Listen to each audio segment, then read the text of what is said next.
കഥ തുടരുന്നു. എന്നെ തല്ലരുത്, അയാൾ കടപ്പല്ലുകൾ കടിച്ചമർത്തിക്കൊണ്ട് മുരണ്ടു.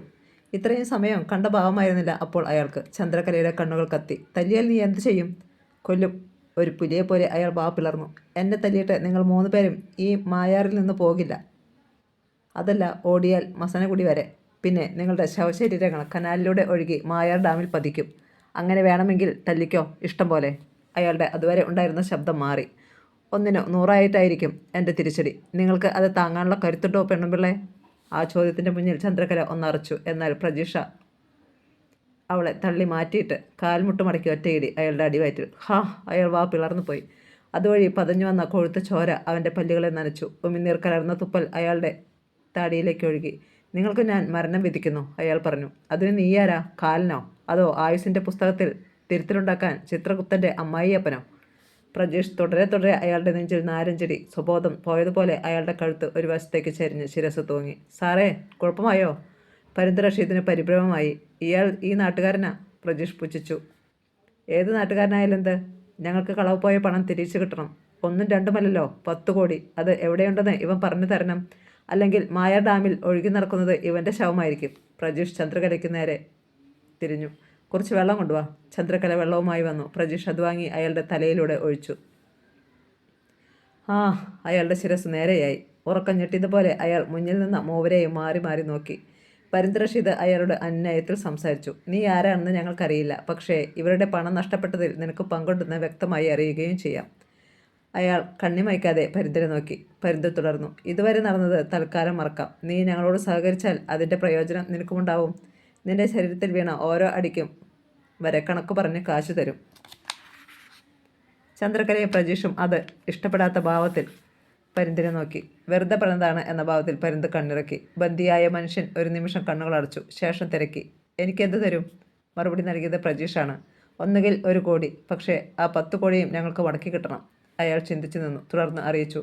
നിങ്ങളുടെ കാറിനെ അള്ളുവെച്ചതും കുരുക്കിൽപ്പെടുത്തിയതിനും എനിക്ക് പങ്കുണ്ട് എന്നത് നേര്. പക്ഷേ പണം കൈമറിഞ്ഞ് അന്ന് തന്നെ ഒരിടത്തെത്തിയിട്ടുണ്ട്. കിടാവ് സാറിൻ്റെ കയ്യിൽ അല്ലേ? ചന്ദ്രകല ചുണ്ടനക്കി. അതെ. പക്ഷെ അത് എവിടെ കാണുമെന്ന് എനിക്കറിയാം. സ്ഥലം ഞാൻ കാണിച്ചു തരും. അത് എടുക്കേണ്ട ജോലി നിങ്ങളുടേതാണ്. അപ്പോൾ തന്നെ പറഞ്ഞപടി 1 കോടി എനിക്ക് തരികയും വേണം. ചന്ദ്രകലയുടെയും പ്രജീഷിൻ്റെയും മുഖം തെളിഞ്ഞു. സമ്മതം. പ്രജീഷ് അയാളുടെ തോളിൽ കൈവച്ചു. ഇനി നമ്മൾ സുഹൃത്തുക്കളാണ്. പറയൂ, എന്താണ് നിങ്ങളുടെ പേര്? ശിവലിംഗം. എന്നാൽ ഇനി എന്നെ അഴിച്ചുവിട്ടുകൂടെ? നമുക്കിരുന്ന് സംസാരിക്കാം. പിസ്റ്റൾ വീണ്ടും അരയിൽ തിരുകിക്കൊണ്ട് കരുതലോടെ പ്രജീഷ് ശിവലിംഗത്തെ അഴിച്ചുവിട്ടു. അയാൾ പോക്കറ്റിൽ നിന്ന് ഒരു കർച്ചീഫ് എടുത്ത് മുഖം തുറച്ചു. പിന്നെ കസേരയിലിരുന്നു. എങ്കിൽ നമ്മൾ ഇന്ന് രാത്രിയിൽ പുറപ്പെടും, പണം എടുക്കാൻ, ശിവലിംഗം പറഞ്ഞു. അവർ മൂവരും സമ്മതിച്ചു. നിലമ്പൂർ ഹോസ്പിറ്റലിൽ ആരവോ ആരതിയും സാധാരണ നിലയിലേക്ക് തിരിച്ചു വന്നിരുന്നു. അപ്പോൾ CI അലിയാർ കുട്ടികളുടെ മൊഴിയെടുക്കാനെത്തി. തങ്ങൾ തീന്മേശക്കരികിൽ ഇരിക്കുമ്പോൾ കുറേ കറുത്ത രൂപങ്ങൾ മുന്നിൽ പെട്ടെന്നും അവർ തങ്ങളെ എടുത്തുകൊണ്ട് ഓടുകയായിരുന്നെന്നും കുട്ടികൾ മൊഴി നൽകി. കറുത്ത രൂപങ്ങൾ? CI അലിയാർ മീശയിൽ വിരലോടിച്ചുകൊണ്ട് അല്പസമയം ആരവിനെയും ആരതിയെയും നോക്കിയിരുന്നു. അവർ മനുഷ്യർ തന്നെ ആയിരുന്നല്ലോ, അല്ലേ? ആ, ആരവ് തലയാട്ടി. പക്ഷേ ഞങ്ങൾ ഇന്നുവരെ കാണാത്ത തരത്തിലുള്ളവരാ.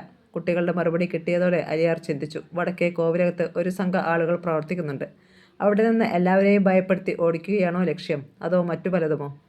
ഞാൻ പിന്നെ വരാം. അലിയാർ എഴുന്നേറ്റു. സുരേഷിനെയും ഹേമലതയെയും മുറിക്കു പുറത്തേക്ക് വിളിച്ചു. നിങ്ങൾ സൂക്ഷിക്കണം. അല്ലെങ്കിൽ കേസിനെ തെളിയിക്കുന്നതുവരെ കോവിലകത്ത് നിന്ന് മാറി താമസിക്കണം. പ്രത്യേകിച്ച് അവിടെ വരുന്നവരുടെ ലക്ഷ്യമെങ്കിലും അറിയുന്നതുവരെ.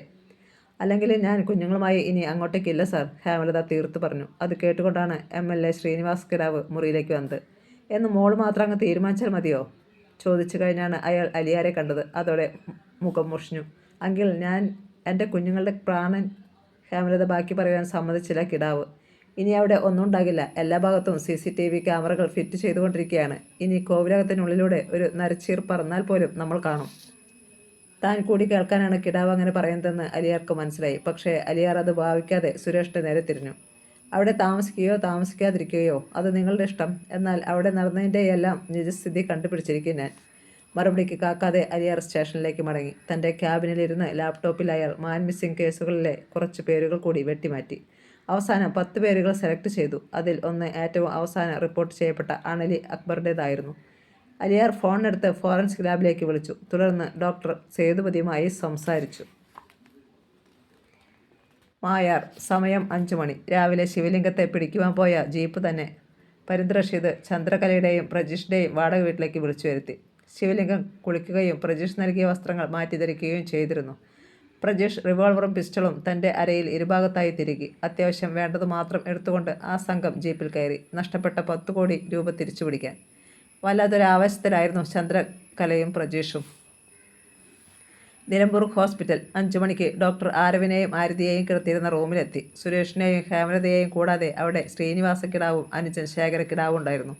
ഇനി വേണമെങ്കിൽ ഇവരെ വീട്ടിൽ കൊണ്ടുപോകാം. ഡോക്ടർ ആരവിൻ്റെയും ആരതിയുടെയും ശിരസിൽ മെല്ലെ തലോടി. ഞങ്ങൾ ഇക്കാര്യം ഡോക്ടറോട് അങ്ങോട്ട് ചോദിക്കാൻ ഭാവിക്കുകയായിരുന്നു, ശ്രീനിവാസക്കിടാവ് അറിയിച്ചു. അപ്പോൾ തന്നെ ബില്ലുകൾ പേ ചെയ്തു. ഹേമലതയുടെ അനിഷ്ടത്തെ അവഗണിച്ച് ശ്രീനിവാസക്കിടാവ് മകനെയും മരുമകളെയും കുട്ടികളെയും വടക്കേ കോവിലകത്തേക്ക് കൊണ്ടുപോയി. അവിടെ ക്യാമറകൾ സ്ഥാപിച്ചിരുന്നു. മൊത്തം 8 എണ്ണം. 4 എണ്ണം കോവിലകത്തിന് പുറത്തും 4 എണ്ണം അകത്തും. സുരേഷിൻ്റെയും ഹേമലതയുടെയും ബെഡ്റൂമിലാണ്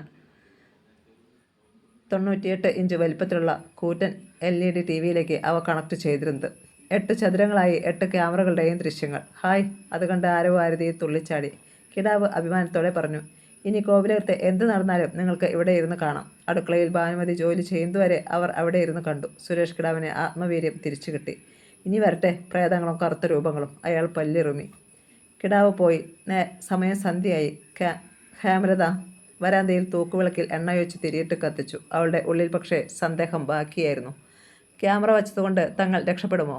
രാത്രി കനത്തു. കുട്ടികൾ നേരത്തെ ഭക്ഷണം കൊടുത്തു. ഹേമലത പിന്നെ അവരെ ഉറങ്ങാൻ പറഞ്ഞയച്ചു. തങ്ങളുടെ കിടപ്പുമുറിയിലിരുന്ന് ഓരോ CCTV-യിലെയും ദൃശ്യങ്ങൾ നോക്കി ഒരിക്കൽ കൂടി തൃപ്തിപ്പെട്ടു. സുരേഷ് കിടാവ് അയാളും ഹേമലതയും ഭക്ഷണം കഴിച്ചു. ഭാനുമതി എന്ത് ശബ്ദം കേട്ടാലും പുറത്തിറങ്ങരുത് കേട്ടോ. സുരേഷ് ജോലിക്കാരിക്ക് നിർദ്ദേശവും നൽകി. ഹേമലത തങ്ങളുടെ കിടപ്പുമുറിയുടെ വാതിൽ അടച്ചു കൊളുത്തിട്ടു. സമയം കടന്നുപോയി. കട്ടിലിൽ കിടന്നുകൊണ്ട് ഇടയ്ക്കിടെ TV-യിലേക്ക് നോക്കി സുരേഷ്. എല്ലാം ഭദ്രം. നടുത്തളത്തിലൂടെ ഒരു നരിച്ചീർ പറന്നു പോകുന്നത് പോലും അയാൾ TV-യിൽ കണ്ടു. സമയം കടന്നുപോയി. തലേന്ന് രാത്രിയിൽ അല്പം പോലും ഉറങ്ങാതിരുന്നതിനാൽ സുരേഷും ഹേമലതയും പെട്ടെന്ന് ഉറക്കത്തിലേക്ക് വഴുതി വീണു. പിന്നെ എപ്പോഴോ കോവിലകം കിടങ്ങുന്ന ഒരു പൊട്ടിച്ചിരി. തുടർന്ന് കമ്പുകൾ കൊണ്ട് താളം അടിക്കുന്നത് പോലെ ഒരു ശബ്ദം. സുരേഷും ഹേമലതയും ഞെട്ടിയുണർന്നു. സുരേഷ് ആദ്യം നോക്കിയത് TV-യിലേക്കാണ്. അതിൽ ഒന്നും വ്യക്തമല്ല. മഞ്ഞു പോലെയോ പുക പോലെയോ ഒരു തരം വെളുത്ത നിറം. അതിനിടയിൽ ചലിക്കുന്ന കറുത്ത രൂപങ്ങൾ. സുരേഷ് കൈനീട്ടി ബെഡ്റൂം ലാമ്പ് തെളിച്ചു. ഹേമലത നിലവിളിക്കാൻ ഭാവിച്ചു. ഷ്! സുരേഷ് അവളുടെ വായ പൊത്തി. അവളുടെ ശരീരം പൂക്കില പോലെ വിറച്ചു തുടങ്ങിയിരുന്നു. മിണ്ടല്ലേടി. സുരേഷ് മെല്ലെ എഴുന്നേറ്റു. തലയിണക്കിടയിൽ വച്ചിരുന്ന പിസ്റ്റൾ വലിച്ചെടുത്തു. വേണ്ട സുരേഷ്, പുറത്തു പോകരുത്. ശബ്ദം താഴ്ത്തിക്കൊണ്ട് അവൾ അയാളുടെ കൈക്ക് പിടിച്ചു. എന്താണെന്നറിയണ്ടേ? ചോദിച്ചുകൊണ്ട് സുരേഷ് മൂക്ക് വിടർത്തി. കുന്തിരക്കത്തിൻ്റെ ഗന്ധം. അടുത്ത സെക്കൻഡിൽ അത് കണ്ടു. വാതിലിൻ്റെ താക്കോൽ പഴുതിലൂടെ അകത്തേക്ക് വരുന്ന പുകയുടെ നേർത്ത വലയങ്ങൾ. പുറത്ത് കമ്പുകൊണ്ടടിക്കുന്ന ശബ്ദത്തിന് വേഗതയേറി. ഒരു തരം ചടുല ഭ്രാന്തതാളം. ഇപ്പോൾ സുരേഷിനും നെഞ്ചിടിപ്പേറി. എവിടെയൊക്കെയോ താളത്തിനനുസരിച്ച് നൃത്തച്ചുവടുകൾ. ചുടലപ്പറമ്പിൽ പിശാചുകൾ നൃത്തം ചെയ്യുന്നതുപോലെ. താളത്തിനും പിന്നെയും വേഗതയേറി. അതിനനുസരിച്ച് അവരുടെ ഹൃദയമിടിപ്പ് മുറുകി. ഇപ്പോൾ TV-യിലൊന്നും കാണുവാൻ കഴിയുന്നില്ല. ഇടയ്ക്കിടെ അട്ടഹാസങ്ങൾ. കോവിലകം ഉഴുതുമറിക്കുന്ന പ്രതീതി. പൊടുന്നനെ വാതിലിൽ ആരോ കമ്പുകൊണ്ടടിച്ചു. തുടർന്ന് ഒരുപാട് പേർ അടിക്കാൻ തുടങ്ങി. ഹേമലത കാതുകൾ പൊത്തി. സുരേഷ് വിയർത്തു കുളിച്ചു. വാതിൽ പളികൾ വല്ലാതെ കുലുങ്ങുന്നു. ഏതു നിമിഷമോ അത് തകർന്നു വീണേക്കാവുന്ന അവസ്ഥ. ആ ശബ്ദം കേട്ട് ആരോ ആരതിയും ഉണർന്നു. കുട്ടികൾ ഭയന്ന് നിലവിളിക്കാൻ തുടങ്ങി. മക്കളെ! ഹേമലത അവരെ ചേർത്ത് പിടിച്ചു. അവൾക്ക് രോഷം അണപ്പൊട്ടി. ഈ നശിച്ച കോവിലകത്തേക്ക് ഇനി വരുന്നില്ലെന്ന് ഞാൻ പറഞ്ഞതല്ലേ? നിങ്ങളോ നിങ്ങളുടെ അച്ഛനോ അത് സമ്മതിച്ചോ? സുരേഷ് കിടാവ് മിണ്ടിയില്ല. ദ്രുതതാളവും കാലടിയൊച്ചകളും വീണ്ടും മുറുകി. ശക്തമായി എന്തോ വാതിലിൽ വന്നിടിച്ചു. വാതിലിൻ്റെ ഒരു ഭാഗം അടർന്നു. അതുവഴി 4 കറുത്ത കൈകൾ അകത്തേക്ക് നീണ്ടു. ഈയലുകൾ ചിറകടിക്കുന്നത് പോലെ കൈവിരലുകൾ നിന്ന് വിറച്ചു. അയ്യോ! അലറി കരഞ്ഞുപോയി ഹേമലത. അതോടെ കുട്ടികളുടെ നിലവിളിയും ഇരട്ടിയായി. ആരവ് പെട്ടെന്ന് ബോധം കെട്ടു. മോനെ! ഹേമലതയുടെ നിലവിളി പകുതിക്ക് മുറിഞ്ഞു. കയ്യിലിരിക്കുന്ന പിസ്റ്റൾ കൊണ്ട് വാതിലിന് നേർക്ക് വെടിവയ്ക്കണം എന്നുണ്ട് സുരേഷിന്. എന്നാൽ ഭയം കാരണം കഴിഞ്ഞില്ല. വാതിലിൻ്റെ തകർന്ന ഭാഗത്തുകൂടി അകത്തേക്ക് വന്ന കൈകൾ പിൻവലിച്ചു. മുറിയിലേക്ക് കട്ടിപ്പുക അടിച്ചു കയറി. കുതിരക്കത്തിൻ്റെ രൂക്ഷഗന്ധം. സുരേഷ് ചുമയ്ക്കാൻ തുടങ്ങി. പെട്ടെന്ന് ശബ്ദം കോലാഹലങ്ങൾ നിറച്ചു. ശ്മശാന തുല്യമായ നിശബ്ദത. അതിലേക്ക് പുരുഷൻ്റെയോ സ്ത്രീയുടെയോ എന്ന് തിരിച്ചറിയാനാവാത്ത ഒരു ശബ്ദം ചിതറി വീണു. പോയിക്കോണെല്ലാവരും, നാളെ രാവിലെ തന്നെ, അല്ലെങ്കിൽ കൊല്ലും ഞാൻ, ഒന്നിനെയും ബാക്കി വയ്ക്കാതെ. തുടർന്ന് ഒറ്റയടി കൂടി. വാതിലിൻ്റെ കുറച്ച് ഭാഗങ്ങൾ കൂടി അടർന്നു വീണു. സുരേഷേ, അവർ നമ്മളെ കൊല്ലും. കുട്ടികളെ തന്നിലേക്ക് അമർത്തി പിടിച്ചുകൊണ്ട് ഹേമലത വിങ്ങി. സുരേഷിന് മറുപടി ഉണ്ടായില്ല. അയാൾ വാതിൽ തകർന്ന ഭാഗത്തേക്ക് തുറച്ചു നോക്കി. വല്ല വിധാനയും ധൈര്യം സംഭരിക്കുവാൻ ശ്രമിച്ചു. പിന്നെ പിസ്റ്റൾ അവിടേക്ക് ചൂണ്ടിപ്പിടിച്ചു. പക്ഷേ തുടർന്ന് ശബ്ദമൊന്നും കേട്ടില്ല. ക്രമേണ കുന്തിരിക്കത്തിൻ്റെ പുക അടങ്ങി. ഗന്ധവും. സുരേഷ് എഴുന്നേറ്റു. ഞാനൊന്ന് നോക്കിയിട്ട് വരട്ടെ? വേണ്ട. ഹേമലത അയാളെ വിട്ടില്ല. ഗൂഡല്ലൂരിൽ നിന്ന് നാടുകാണി ചുരത്തിലേക്ക് ഇറങ്ങിത്തുടങ്ങിയിരുന്നു ശിവലിംഗം ഒന്നിച്ച് പ്രജീഷും ചന്ദ്രകലയും പരുന്ത് റഷീദും. റോഡിൽ വാഹനങ്ങൾ തീരെ കുറവ്. ബന്ദിപ്പൂർ വനത്തിലൂടെ രാത്രികാല വാഹന നിയന്ത്രണം ഉണ്ടായിരുന്നെങ്കിലും അതിനു മുമ്പ് അവർ മുതുമല പിന്നിട്ടിരുന്നു. ഇനി പുലർച്ചെ 4 മണിക്ക് ശേഷം വാഹനങ്ങൾ പ്രതീക്ഷിച്ചാൽ മതി. അതുകൊണ്ട് തന്നെ ഗൂഡല്ലൂരിൽ കർണാടകയ്ക്ക് പോകേണ്ട വാഹനങ്ങൾ റോഡിൽ പാർക്ക് ചെയ്തിരുന്നു. ഗൂഡല്ലൂരിൽ നിന്ന് ഭക്ഷണം കഴിച്ച ശേഷമായിരുന്നു അവരുടെ യാത്ര. കൊടും വളവുകളും കുത്തനെയുള്ള ഇറക്കങ്ങളും. റോഡിൽ നേർത്ത പുക പോലെ മഞ്ഞ് വ്യാപിച്ചിരുന്നു. ഇരുവശത്തു നിന്നും മുളങ്കാടുകൾ റോഡിലേക്ക് ചാഞ്ഞു കിടക്കുകയാണ്. ആകാശം കാണാൻ വയ്യ. ജീപ്പിലേക്ക് തണുപ്പ് അരിച്ചു കയറി. ഹോ, ഇങ്ങനെയാണെങ്കിൽ താഴേക്ക് പോകുന്തോറും മഞ്ഞ് കൂടി വരും. പിറുപിറുത്തുകൊണ്ട് ഡ്രൈവർ ജീപ്പ് ഒരു വശത്തേക്ക് ചേർത്ത് നിർത്തി. പിന്നെ ഒരു സിഗരറ്റിന് തീ പിടിപ്പിച്ചു. പ്രജീഷിനും ഒന്ന് പുകയ്ക്കണമെന്ന് തോന്നി. അയാൾ സിഗരറ്റ് എടുത്തപ്പോൾ ശിവലിംഗവും പരുന്തും ഒപ്പം ഓരോ സിഗരറ്റിന് തീ കൊളുത്തി. ജീപ്പിനുള്ളിൽ പുക നിറഞ്ഞപ്പോൾ ചന്ദ്രകല അസ്വസ്ഥയായി. നിങ്ങളൊന്ന് പുറത്തേക്കിറങ്ങി നിന്നത് വലിക്കുന്നുണ്ടോ? ഞാനൊരു സ്ത്രീ ഇതിനുള്ളിൽ ഉണ്ടെന്നുള്ള വിചാരം പോലുമില്ല. ആരും മറുപടി നൽകിയില്ല. എന്നാൽ എല്ലാവരും പുറത്തിറങ്ങി. ചന്ദ്രകല കൈകൊണ്ട് വീശി പുക അകറ്റാൻ ശ്രമിച്ചു. ശേഷം അവൾ ഒരു കർച്ചീഫ് എടുത്ത് മുഖം പൊത്തിപ്പിടിച്ചു. പെട്ടെന്ന് പുറത്ത് ഒരു അടിയുടെ ശബ്ദം, ഒപ്പം നിലവിളിയും. എന്താ അത്? ചന്ദ്രകല പുറത്തേക്ക് തലനീട്ടി. ഇരുട്ടിൽ നിന്ന് ഒരാളെ തൂക്കി ശിവലിംഗവും പരുന്തും കൂടി ജീപ്പിലേക്കിട്ടു. ചന്ദ്രകല കിടുങ്ങി. പ്രജീഷ്, അയാൾക്ക് അനക്കമില്ല. ഏയ് പരുന്തേ, എന്താ ഇത്? കണ്ടില്ലേ? പിന്നെ ചോദിക്കുന്നതിനാ? യാതൊരു ഭയവുമില്ലാത്ത മറുപടി. ചന്ദ്രകലയ്ക്ക് അപകടമണത്തു. പരുന്തേ, മിണ്ടരുത് നീ. കൈ ചൂണ്ടിക്കൊണ്ട് ശിവലിംഗം മുരണ്ടു. നീ എന്താടി കരുതിയത്? നീയും ഈ കിടക്കുന്നവനും ഒന്ന് ഭീഷണിപ്പെടുത്തിയാൽ ഞങ്ങൾ അതുപോലെ അങ്ങ് അനുസരിക്കുമെന്നോ? തങ്ങൾ ചതിക്കപ്പെട്ടിരിക്കുന്നുവെന്ന് അവൾക്ക് ബോധ്യമായി. പരുന്ത് റഷീദ് പ്രജീഷിൻ്റെ അരയിൽ നിന്ന് വലിച്ചെടുത്ത റിവോൾവറും പിസ്റ്റളും ഉയർത്തി കാണിച്ചു. ഇതിൻ്റെ പിൻബലത്തിലല്ലേ നീയൊക്കെ ഞങ്ങളെ ഭീഷണിപ്പെടുത്തിയത്? ചന്ദ്രകലയുടെ തലച്ചോറിലൂടെ ഒരു മിന്നൽ പാഞ്ഞു. പരുന്തേ, നീ എന്നെ ശരിക്കും മനസ്സിലാക്കിയിട്ടില്ല. പോടി, അയാൾ ചിറിക്കോട്ടി. മറ്റാരേക്കാളും നിന്നെ എനിക്കറിയാം. നിന്റെ ചതികളെക്കുറിച്ച് അറിയാം. അതുകൊണ്ട് ഇനി ഭീഷണി വേണ്ട. നീയും ഇവനും കൂടി എന്നെ ഭയപ്പെടുത്തുകയും ഞാൻ പറഞ്ഞതൊക്കെ ഫോണിൽ ഷൂട്ട് ചെയ്യുകയും ചെയ്തടക്കം കിടാവ് സാറിനോട് പറഞ്ഞിട്ടുണ്ട്. അയാളൊന്ന് ചിരിച്ചു. ശേഷം തുടർന്നു. പിന്നെ ഈ ശിവലിംഗത്തെ ഞാൻ കൂട്ടിച്ചേർന്ന് മർദ്ദിച്ചത് എന്തിനെന്ന് നീ സംശയിക്കുന്നുണ്ടാവും. അത് നമ്മുടെ മുന്നിൽ വന്നുപെട്ടതിന്, പിടി തന്നതിന്. മനസ്സിലായോ? നമ്മൾ ആ വഴി ചെല്ലുമെന്നും മുന്നിൽ വന്നു പെടരുതെന്നും ഇവനോട് പറഞ്ഞിരുന്നാ അനുസരിച്ചില്ല ഇവൻ. അതിൻ്റെ ശിക്ഷയാ. അത് കേട്ട് ശിവലിംഗം പുഞ്ചിരിച്ചു. എൻ്റെ ശരീരം റബ്ബർ പന്ത് പോലെയാ ചന്ദ്രകലയെ. എത്ര ഇടിച്ചാലും ഏൽക്കത്തില്ല. ചന്ദ്രകലയ്ക്ക് തലക്കറങ്ങി. പെട്ടുപോയിരിക്കുന്നു. ജീപ്പിൽ നിന്ന് ഇറങ്ങി ഓടിയാൽ കൊള്ളാമെന്നുണ്ട്. പക്ഷേ പ്രജീഷിനെ ഉപേക്ഷിച്ചിട്ട്, അല്ലെങ്കിൽ തന്നെ താഴേക്ക് മുകളിലേക്കും രക്ഷപ്പെടാൻ കഴിയാത്ത ഈ ഭാഗത്ത് തനിക്ക് എന്ത് ചെയ്യാൻ കഴിയും?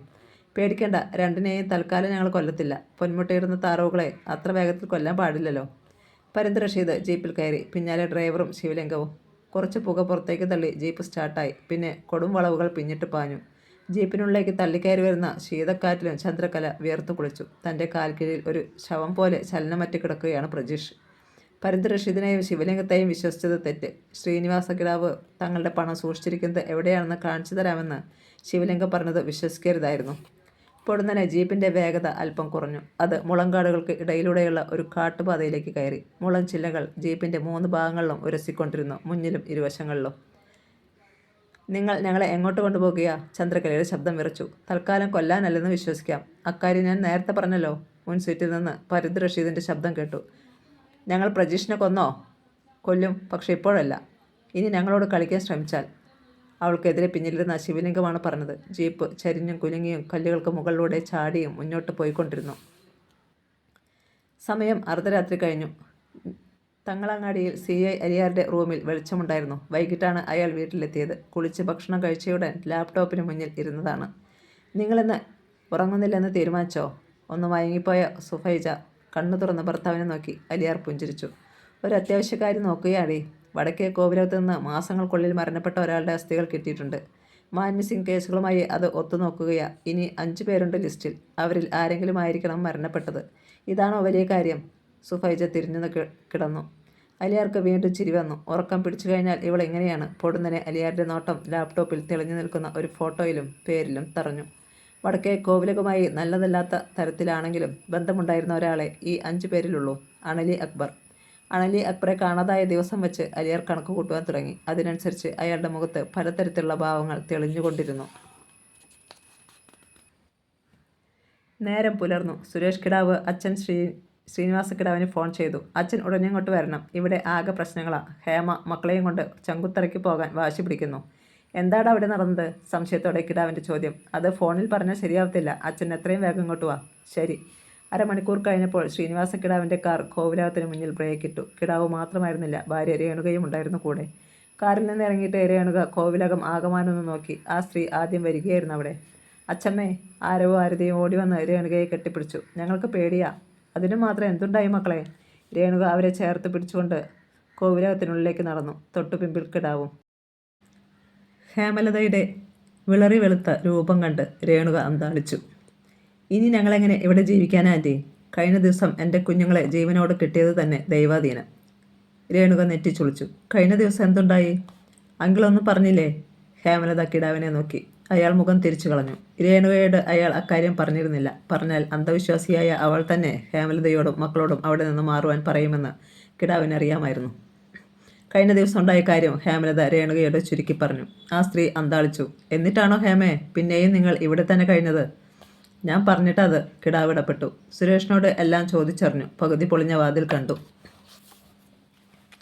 കാര്യം എന്താണെന്ന് അറിയണമല്ലോടാ. നീ കമ്പ്യൂട്ടറിൽ നിന്ന് CCTV ദൃശ്യങ്ങളടങ്ങിയ ഹാർഡ് ഡിസ്ക് എടുത്ത് TV-യുമായി ഒന്ന് കണക്ട് ചെയ്തേ, കിടാവ് കൽപ്പിച്ചു.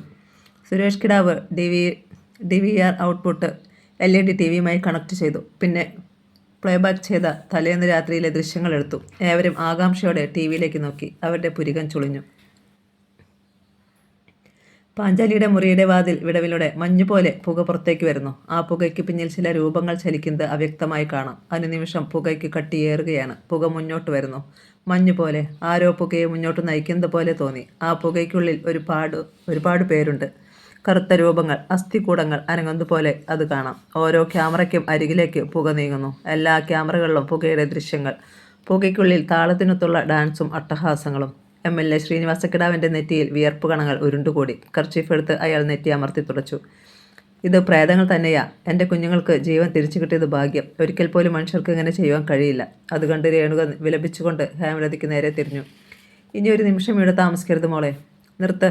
പെട്ടെന്ന് കിടാവ് കൈ ഉയർത്തി. ഈ കാലഘട്ടത്തിൽ ഭൂതപ്രേതാദികളിൽ വിശ്വസിക്കുന്നത് തെറ്റാണ് രേണുക. എനിക്ക് എന്തൊക്കെയോ സംശയം തോന്നുന്നു. അയാൾ ഫോണെടുത്ത് CI അലിയാരുടെ നമ്പറിലേക്ക് കാൾ അയച്ചു. അലിയാർ അപ്പോൾ സ്റ്റേഷനിലെ തൻ്റെ ക്യാബിനിലിരുന്ന് അണലി അക്ബറുടെ വീടിനെക്കുറിച്ച് അന്വേഷിക്കുകയായിരുന്നു. അത് എവിടെയെന്ന് കണ്ടെത്തുകയും ചെയ്തു. അയാളുടെ വീട്ടിലേക്ക് പോകുവാൻ തീരുമാനിച്ച് SI സുകേഷിനെ വിളിച്ചു. സാർ! സുകേഷ് അയാൾക്ക് മുന്നിൽ അറ്റൻഷനായി. ആ ക്ഷണം ഫോൺ ഇരമ്പി. അലിയാർ എടുത്തു നോക്കി. ശ്രീനിവാസ കിടാവിൻ്റെ പേര് തെളിഞ്ഞതും അലിയാരുടെ മുഖം മുറുകി. രാവിലെ എന്തു കുറിച്ചാണാവോ? പിറുപിറുത്തുകൊണ്ട് കോൾ എടുത്തു. CI അലിയാർ, ഞാൻ MLA-യാ. അപ്പുറത്ത് നിന്ന് പറഞ്ഞത് അത്രയും അയാൾ മൂളിക്കേട്ടു. ആ, ഞാൻ വരാം. അത്രമാത്രം പറഞ്ഞിട്ട് കാൾ മുറിച്ചു. ശേഷം സുകേഷിന് നേർക്ക് തിരിഞ്ഞ് ഒരു ഫയൽ എടുത്ത് നീട്ടി. ഇത് അണലി അക്ബറെക്കുറിച്ചുള്ള ഡീറ്റെയിൽസാ. സുകേഷ് ആരെങ്കിലും കൂട്ടി അയാളുടെ വീട്ടിൽ പോകണം. അയാളെ കാണാതായ അന്നും തലേ ദിവസങ്ങളിലുമൊക്കെ ഉണ്ടായ സംഭവങ്ങൾ ഭാര്യയോടോ മാതാപിതാക്കളോടോ ചോദിച്ചറിയണം. സാർ! സുകേഷ് ഫയൽ വാങ്ങി. ഒരിക്കൽ കൂടി അറ്റൻഷനായിട്ട് സുകേഷ് പുറത്തേക്ക് പോയി. അവിടെ ജീപ്പ് സ്റ്റാർട്ടാവുന്ന ശബ്ദം കേട്ടു. 2 പോലീസുകാരെയും കൂട്ടി അലിയാരും ബൊലറയിൽ വടക്കേ കോവിലകത്തേക്ക് ചെന്നു. കാത്തിരിക്കുകയായിരുന്നു MLA-യും കുടുംബവും.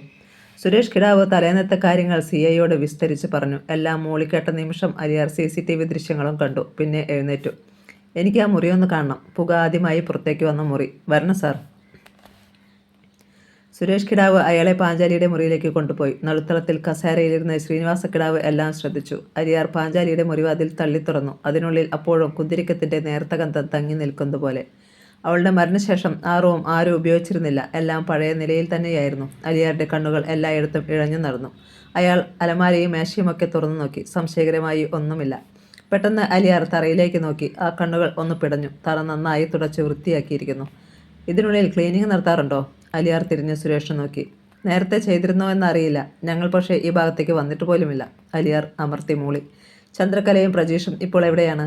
അതും അറിയില്ല സാർ. അഡ്വാൻസ് വാങ്ങി എഗ്രിമെൻ്റ് ഒപ്പിട്ട ശേഷം അവരെക്കുറിച്ച് വിവരമൊന്നുമില്ല. വാതിൽക്കൽ ഒരു ചലനം അലിയാർ കണ്ടു. ശ്രീനിവാസ കിടാവ്. അയാൾ കേൾക്കാൻ വേണ്ടി അലിയാർ പറഞ്ഞു.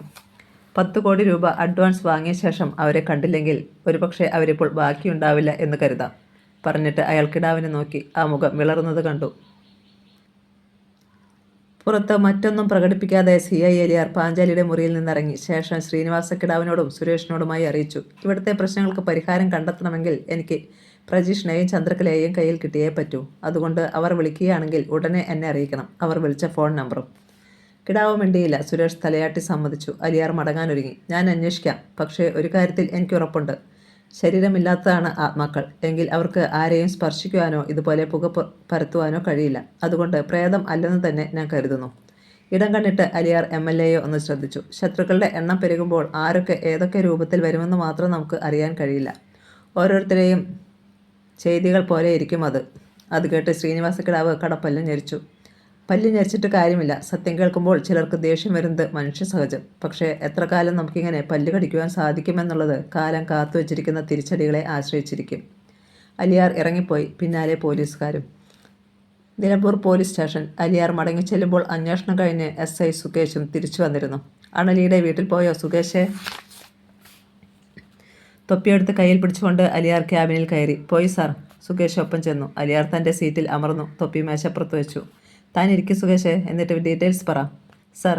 CIക്കെതിരെ SIയും ഇരുന്നു. അണലിയുടെ വൃദ്ധരായ മാതാപിതാക്കളും ഭാര്യയും 6 വയസ്സുള്ള ഒരു പെൺകുട്ടിയുമാണ് അവിടെയുള്ളത്. മിക്ക ദിവസങ്ങളിലും രാത്രികാലങ്ങളിൽ അണലി അവിടെ ഉണ്ടാകാറില്ല. ചിലപ്പോൾ പോയാൽ 4-5 ദിവസങ്ങൾ കഴിഞ്ഞേ മടങ്ങി ചെല്ലും. അതുകൊണ്ട് ആദ്യമൊന്നും അയാളുടെ തിരോധാനത്തിന് അവർ അത്ര ഗൗരവം കൊടുത്തില്ല. സുകേഷ് ഒന്ന് നിർത്തി. നമുക്ക് ഗുണകരമായ എന്തെങ്കിലും വിവരം കിട്ടിയോ? അലിയാർ ടേബിളിന് പുറത്തെ ഗ്ലാസ്സിലൂടെ മെല്ലെ വിരലോടിച്ചു. അങ്ങനെ പ്രത്യേകിച്ച്. പിന്നെ സാർ, കാണാതാകുന്നതിന് മുമ്പ് കുറച്ചേറെ പണം അലിയുടെ കയ്യിൽ ഉണ്ടായിരുന്നതായി ഭാര്യ സമ്മതിച്ചു. ഒപ്പം കുറച്ചു ദിവസം ഒരു കോവിലകത്താകും നൈറ്റ് ഡ്യൂട്ടിയെന്ന് അണലി ഭാര്യയോട് പറഞ്ഞിരുന്നു. കറക്റ്റ്. അലിയാരുടെ മുഖം തെളിഞ്ഞു. അത് നമുക്ക് സഹായകമായ ഇൻഫർമേഷൻ തന്നെ. എൻ്റെ ഊഹം ശരിയാകുമെന്ന് തോന്നുന്നു സുകേഷേ. ആ സ്കെൽട്ടൻ അണലിയുടേത് തന്നെ. ഇനി വേണ്ടത് DNA ടെസ്റ്റാണ്. അതിനു മുൻപ് ചന്ദ്രകലയെയും പ്രജീഷിനെയും കൂടി കണ്ടെത്തേണ്ടിയിരിക്കുന്നു. അലിയാർ പെട്ടെന്ന് ഫോണെടുത്ത് സൈബർ സെല്ലിലേക്ക് വിളിച്ചു. ദാസപ്പ, ഞാനാ അലിയാർ. പറയൂ സാർ. അപ്പുറത്ത് നിന്ന് ഇൻസ്പെക്ടർ ദാസപ്പൻ്റെ സന്തോഷം നിറഞ്ഞ ശബ്ദം കേട്ടു. അലിയാർ ശബ്ദം താഴ്ത്തി. വളരെ കോൺഫിഡൻഷ്യലാണ്. താൻ അല്ലാതെ മറ്റാരും അറിയാനും പാടില്ല. MLA ശ്രീനിവാസക്കിടാവിന് എത്ര സെൽ നമ്പറുകളുണ്ടോ അതെല്ലാം ട്രേസ് ചെയ്യണം. ചന്ദ്രകലയോ പ്രജീഷോ അല്ലെങ്കിൽ അവരുമായി ബന്ധപ്പെട്ടവരോ ആരെങ്കിലും വിളിക്കുന്നവരുടെ ടവർ പരിധി ഏതെന്ന് അപ്പോൾ തന്നെ എന്നോട് പറയണം. സർ. കുഴപ്പമാകുമോ? ആ MLA ഒരു വിഷപ്പാമ്പാ. ദാസപ്പന് സംശയം. ആ പാമ്പിൻ്റെ പല്ലൊക്കെ ഞാൻ തല്ലിയടർത്തും ദാസപ്പ. തൽക്കാലം എനിക്ക് വേണ്ടി പ്രജീഷ്, ചന്ദ്രകല എന്നിവരെയാണ്. ശരി സാർ, ഞാൻ ചെയ്യാം. Thank you. കാൾ കട്ട് ചെയ്തിട്ട് അലിയാർ സുകേഷിനെ നോക്കി കണ്ണിറുക്കി. സുകേഷും ചിരിച്ചു. വടക്കേ കോവിലകം. അലിയാർ മടങ്ങിയതോടെ MLA ശ്രീനിവാസക്കിടാവ് കൂടുതൽ അസ്വസ്ഥനായി. ചന്ദ്രകലയോ പ്രജീഷോ ബാക്കി കാണില്ലെന്ന് അയാൾ പറഞ്ഞത് താൻ അവരെ കൊലപ്പെടുത്തി കാണും എന്ന വിചാരത്താലാണ്. അവരെ ജീവനോടെ ഇവിടെ എത്തിക്കേണ്ടത് തൻ്റെ കൂടി ബാധ്യതയാണെന്ന് കിടാവിന് തോന്നി. പക്ഷേ തങ്ങൾ ഒന്നിച്ചു നിന്ന് ചെയ്തിട്ടുള്ള പലതുമുണ്ട്. പെട്ടുപോകുമെന്ന് തോന്നിയാൽ തന്നെ കൂടി അലിയാർ പ്രതിസ്ഥാനത്ത് നിർത്തുമോ? അതായിരുന്നു കിടാവിൻ്റെ അസ്വസ്ഥതയ്ക്ക് കാരണം. ഞാനെന്നാൽ ഹേമയും കുഞ്ഞുങ്ങളെയും വീട്ടിലേക്ക് കൊണ്ടുപോകട്ടെ. പിന്നിൽ നിന്ന് രേണുക തിരക്കി. കിടാവ് അവർക്ക് നേരെ തിരിഞ്ഞു. അയാൾ നാവനക്കുന്നതിന് മുമ്പ് ഒരു ശബ്ദം കേട്ടു. കൊണ്ടുപോകരുത്. കൊണ്ടുപോയാൽ എനിക്ക് അവരെ കൊല്ലാൻ പറ്റിയില്ലെങ്കിലോ? നടുങ്ങി വിറച്ചു പോയി കിടാവും ഭാര്യയും. ഒരു നിമിഷത്തേക്ക് ആർക്കും അനങ്ങുവാൻ കഴിഞ്ഞില്ല. രേണുക ചകിതഭാവത്തിൽ ഭർത്താവിനെ നോക്കി. ശ്രീനിവാസക്കിടാവും ആ ശബ്ദം എവിടെ നിന്നാണ് വന്നതെന്ന് നെഞ്ചിടിപ്പോടെ കാതോർക്കുകയാണ്. സുരേഷും ഹേമലതയും കുട്ടികളും അവർക്കരികിലേക്ക് ഓടി വന്നു. അങ്കിളേ, ആരാണ് അങ്ങനെ പറഞ്ഞത്? ഹേമലത വല്ലാതെ കിതച്ചു. അറിയില്ല. കിടാവ് തല കുടഞ്ഞു. എങ്കിൽ താമസിക്കണ്ട. തുറക്കട തട്ടിമ്പുറം. അവിടെ ആരുണ്ടെങ്കിലും ജീവനോടെ പുറത്തു പോകില്ല. കിടാവ് ഹേമലതയ്ക്ക് നേരെ തിരിഞ്ഞു. മോളെ, ഏതായാലും പ്രേതം പകൽ സമയത്ത് വരില്ലല്ലോ. ഹേമലത മിണ്ടിയില്ല. സുരേഷ് തട്ടിൻപുറത്തിൻ്റെ ഭാഗത്തേക്ക് കുതിച്ചു. പിന്നാലെ MLA ശ്രീനിവാസക്കിടാവും. തട്ടിൻപുറത്തേക്കുള്ള ഗോവണി ചാടിക്കയറി. സുരേഷ് പഴക്കം വിളിച്ചോന്നതുപോലെ ഗോവണി ഒന്ന് കരഞ്ഞു. തട്ടിൻപുറത്തിൻ്റെ വാതിൽ മുകളിലേക്ക് തള്ളിയാണ് തുറക്കേണ്ടത്. സുരേഷ് ശക്തിയിൽ പലകപ്പാളിയിൽ മുകളിലേക്ക് തള്ളി. വല്ലാത്തൊരു ശബ്ദത്തോടെ വിജാഗിരികൾ ശബ്ദമുണ്ടാക്കി. പലകപ്പാളി അപ്പുറത്തേക്ക് മറിഞ്ഞു വീണു. അവിടെ പൊടിപടലങ്ങൾ ഇളകി. കുറച്ച് താഴേക്കും പതിച്ചു. സുരേഷിൻ്റെ കണ്ണിലും മൂക്കിലുമൊക്കെ അത് വീണു. പക്ഷേ അവനത് കാര്യമാക്കിയില്ല. അവൻ മുകളിലേക്ക് വീണ്ടും കയറി. തട്ടിൻപുറത്ത് മങ്ങിയ വെളിച്ചമേയുള്ളൂ. സുരേഷ് അവിടേക്ക് തലയിട്ട് നോക്കി. ഒരു ഞെട്ടൽ. തൊട്ടുമുന്നിൽ ഒരു കറുത്ത രൂപം. താഴെ നിന്ന് നോക്കിയത് കാരണം അത് വലിയ വലിപ്പമുള്ളതാണെന്ന് തോന്നി. അവിടെ എന്തെങ്കിലും ഉണ്ടോടാ? കിടാവിൻ്റെ ചോദ്യം. സുരേഷ് മറുപടി പറയാൻ നാവ് അനക്കിയതേയുള്ളൂ. ആ രൂപം കാലുയർത്തി ഒറ്റച്ചവിട്ട്. ആ അലറിക്കൊണ്ട് സുരേഷ് താഴേക്ക് പതിച്ചു. അയാളുടെ പുറം ശക്തിയിൽ തടിപ്പടികളിൽ ചെന്നിടിച്ചു. ശിരസ്സും. കോവിലകം നടങ്ങുന്ന അലർച്ചയ്ക്കിടയിൽ 2 പടികൾ കൂടി തകർത്തുകൊണ്ട് സുരേഷ് സിമന്റ് തറയിൽ മലർന്നു വീണു. അയ്യോ! അത് കണ്ട് ഹേമലതയും രേണുകയും അലറിക്കറിഞ്ഞു. കുട്ടികളും. ശ്രീനിവാസക്കിടാവിൻ്റെ തൊണ്ടയും ഒരു നിലവിളി കുരുങ്ങി. മോനെ! കിടാവ് മകനെ താങ്ങി എഴുന്നേൽപ്പിക്കാൻ ശ്രമിച്ചു. കഴിഞ്ഞില്ല. നടുവെ ഒടിഞ്ഞ ഒരു വാഴപ്പിണ്ടി പോലെയായി സുരേഷ്. മാത്രമല്ല, അയാളുടെ ശിരസിന്റെ പിൻഭാഗം പൊട്ടി ചോരത്തറയിലേക്ക് പടർന്നു. അച്ഛാ! അവനെന്തോ പറയുവാൻ ഭാവിച്ചു. കഴിയുന്നില്ല. നാവ് കുഴഞ്ഞു. അതോടെ സുരേഷിന്റെ സ്വബോധം പോയി. എത്രയും വേഗം ആശുപത്രിയിൽ എത്തിക്കണം. ഹേമലത തിടുക്കം കൂട്ടി. ശിരസിന് പിന്നിലെ മുറിവ് ആപൽക്കരമാണെന്ന് കിടാവും അറിഞ്ഞു. മുഖമുയർത്തി അയാൾ തട്ടിപ്പുറത്തേക്കൊന്ന് കണ്ണയച്ചു. ശേഷം എല്ലാവരും കൂടിച്ചേർന്ന് സുരേഷിനെ വല്ലവിധേനയും താങ്ങിയെടുത്ത് പുറത്തേക്ക് കൊണ്ടുപോയി. ഭാനുമതി, വാതിലടച്ചോ? ഹേമലത ജോലിക്കാരിയോട് വിളിച്ചു പറഞ്ഞു. കാറിന്റെ പിൻസീറ്റിൽ സുരേഷിനെ കയറ്റി ഹേമലത ഭർത്താവിന്റെ ശിരസുയർത്തി മടിയിൽ വെച്ചു. രേണുകയും കുട്ടികളും കിടാവിനൊപ്പം മുൻസീറ്റിലും കയറി. കിടാവ് കാർ പറപ്പിച്ചു വിട്ടു. തന്റെ മടിയിലേക്ക് ചോര വീണു നനയുന്നത് ഹേമലത അറിഞ്ഞു. കാർ ഓടിക്കുന്നതിനിടയിൽ കിടാവ് ഫോണെടുത്ത് CI അലിയാരെ വിളിച്ച് വിവരം പറഞ്ഞു. അരമണിക്കൂർ. അലിയാരും SI സുകേഷും അടങ്ങുന്ന പോലീസ് സംഘം കോവിലകത്തെത്തി. ഭാനുമതി വാതിൽ തുറന്നു കൊടുത്തു. CIയും സംഘവും തട്ടിപ്പുറത്തേക്ക് കയറുന്ന കോണിപ്പടിയുടെ ചുവട്ടിലെത്തി. തന്റെ തൊപ്പിയൂരി ഒരു പോലീസുകാരനെ ഏൽപ്പിച്ചിട്ട് അലിയാർ ഒരു ഹെഡ്ലൈറ്റ് എടുത്ത് ശിരസിലുറപ്പിച്ചു. അരയിലെ തുകൽ ഉറയിൽ നിന്ന് റിവോൾവറും വലിച്ചെടുത്തു. സാർ, ഞാൻ ആദ്യം കയറാം. സുകേഷ് അനുവാദം തേടി. വേണ്ട. പടി അടർന്ന ഗോവണിയിലൂടെ ഹെഡ്ലൈറ്റ് തെളിച്ചുകൊണ്ട് സൂക്ഷ്മതയോടെ അലിയാർ മുകളിലേക്ക് കയറി. ഏത് സെക്കൻഡിലും നിറയൊഴിക്കുവാൻ പാകത്തിൽ അയാൾ റിവോൾവർ പിടിച്ചിരുന്നു. അലിയാർ തട്ടിമ്പുറത്തേക്ക് തലനീട്ടി. ഓട്ടുപാത്രങ്ങൾക്കും നിലവിളക്കുകൾക്കുമിടയിൽ ഒരു രൂപത്തിൽ ഹെഡ്ലൈറ്റിന്റെ വെളിച്ചം ചെന്ന് തറച്ചു. Don't move. ആ രൂപത്തിൽ നിന്ന് അല്പം പോലും വെളിച്ചം മാറ്റാതെ രൂപത്തെ തന്നെ ശ്രദ്ധിച്ചുകൊണ്ട് CI അലിയാർ റിവോൾവർ ചൂണ്ടി ഗർജിച്ചു. അത് കേട്ട് SI സുകേഷും പോലീസുകാരും ജാഗരൂകരായി. അലിയാർ കരുതലോടെ തട്ടിമ്പുറത്തേക്ക് കയറി. ആ രൂപത്തിന് അനക്കമില്ല. തന്നെ ആക്രമിക്കുവാൻ അത് സന്ദർഭം കാത്തു നിൽക്കുകയാണെന്ന് അലിയാർക്ക് തോന്നി. എന്നാൽ അടുത്ത നിമിഷം അലിയാർ ലജ്ജിച്ചു. അതൊരു ജീവനുള്ള രൂപം ആയിരുന്നില്ല, ഒരു പ്രതിമ. അതിൽ ചിലന്തി വലകൾ മൂടപ്പെട്ടിരുന്നു. ഛേ!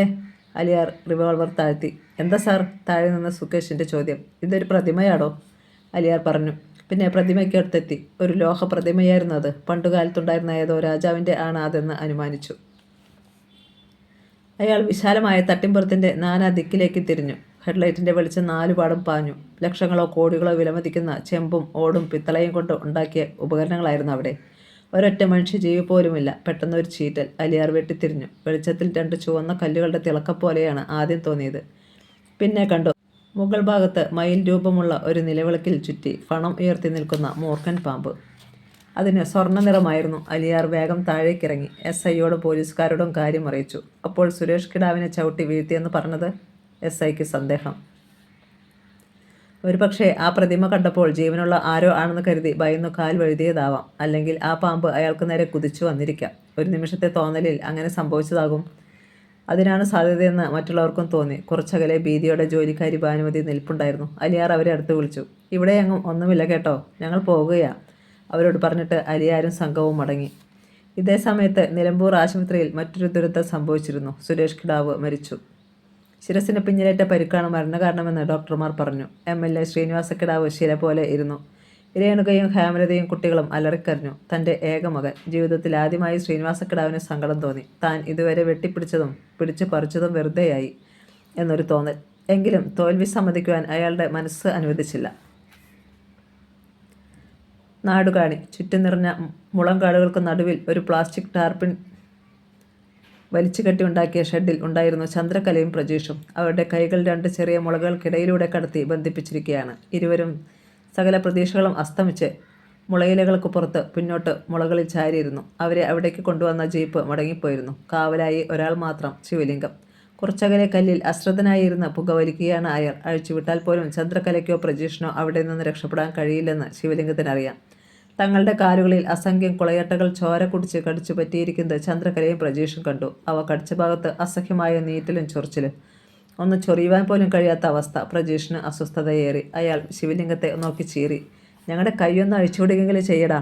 ഒരിടത്തേക്ക് ഞങ്ങൾ ഓടിപ്പോകത്തില്ല. ഈ അട്ടകളെ ഒന്ന് എടുത്ത് കളയുകെങ്കിലും ചെയ്യട്ടെ.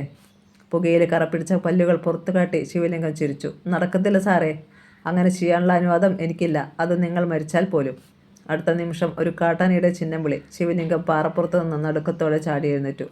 ചന്ദ്രകലയും പ്രജീഷും ഭീതിയോടെ ചുറ്റും നോക്കി. കാട്ടാന മുന്നിലെത്തിയാൽ തങ്ങളുടെ അന്ത്യം ഉറപ്പാണെന്ന് അവർ മനസ്സിലാക്കി. പൊടുന്നനെ ഒരു കാറ്റ് വീശി. മുളങ്കാടുകൾ ആടിയുലഞ്ഞു. തങ്ങളുടെ ഗന്ധം ആനയ്ക്ക് കിട്ടിയാൽ ഇതോടെ നമ്മുടെ അധ്യായം അവസാനിക്കുകയാണ്. പ്രജീഷ് പിറുപിറുത്തു. ഒന്നും വേണ്ടായിരുന്നെന്ന് ഇപ്പോൾ തോന്നുന്നു. പാഞ്ചാലിയുടെ സ്നേഹം നടിച്ച് കോവിലകത്ത് തന്നെ കഴിഞ്ഞിരുന്നെങ്കിൽ സൂത്രത്തിൽ അവളെ കൊണ്ട് തന്നെ എല്ലാം വിൽപ്പിക്കാമായിരുന്നു.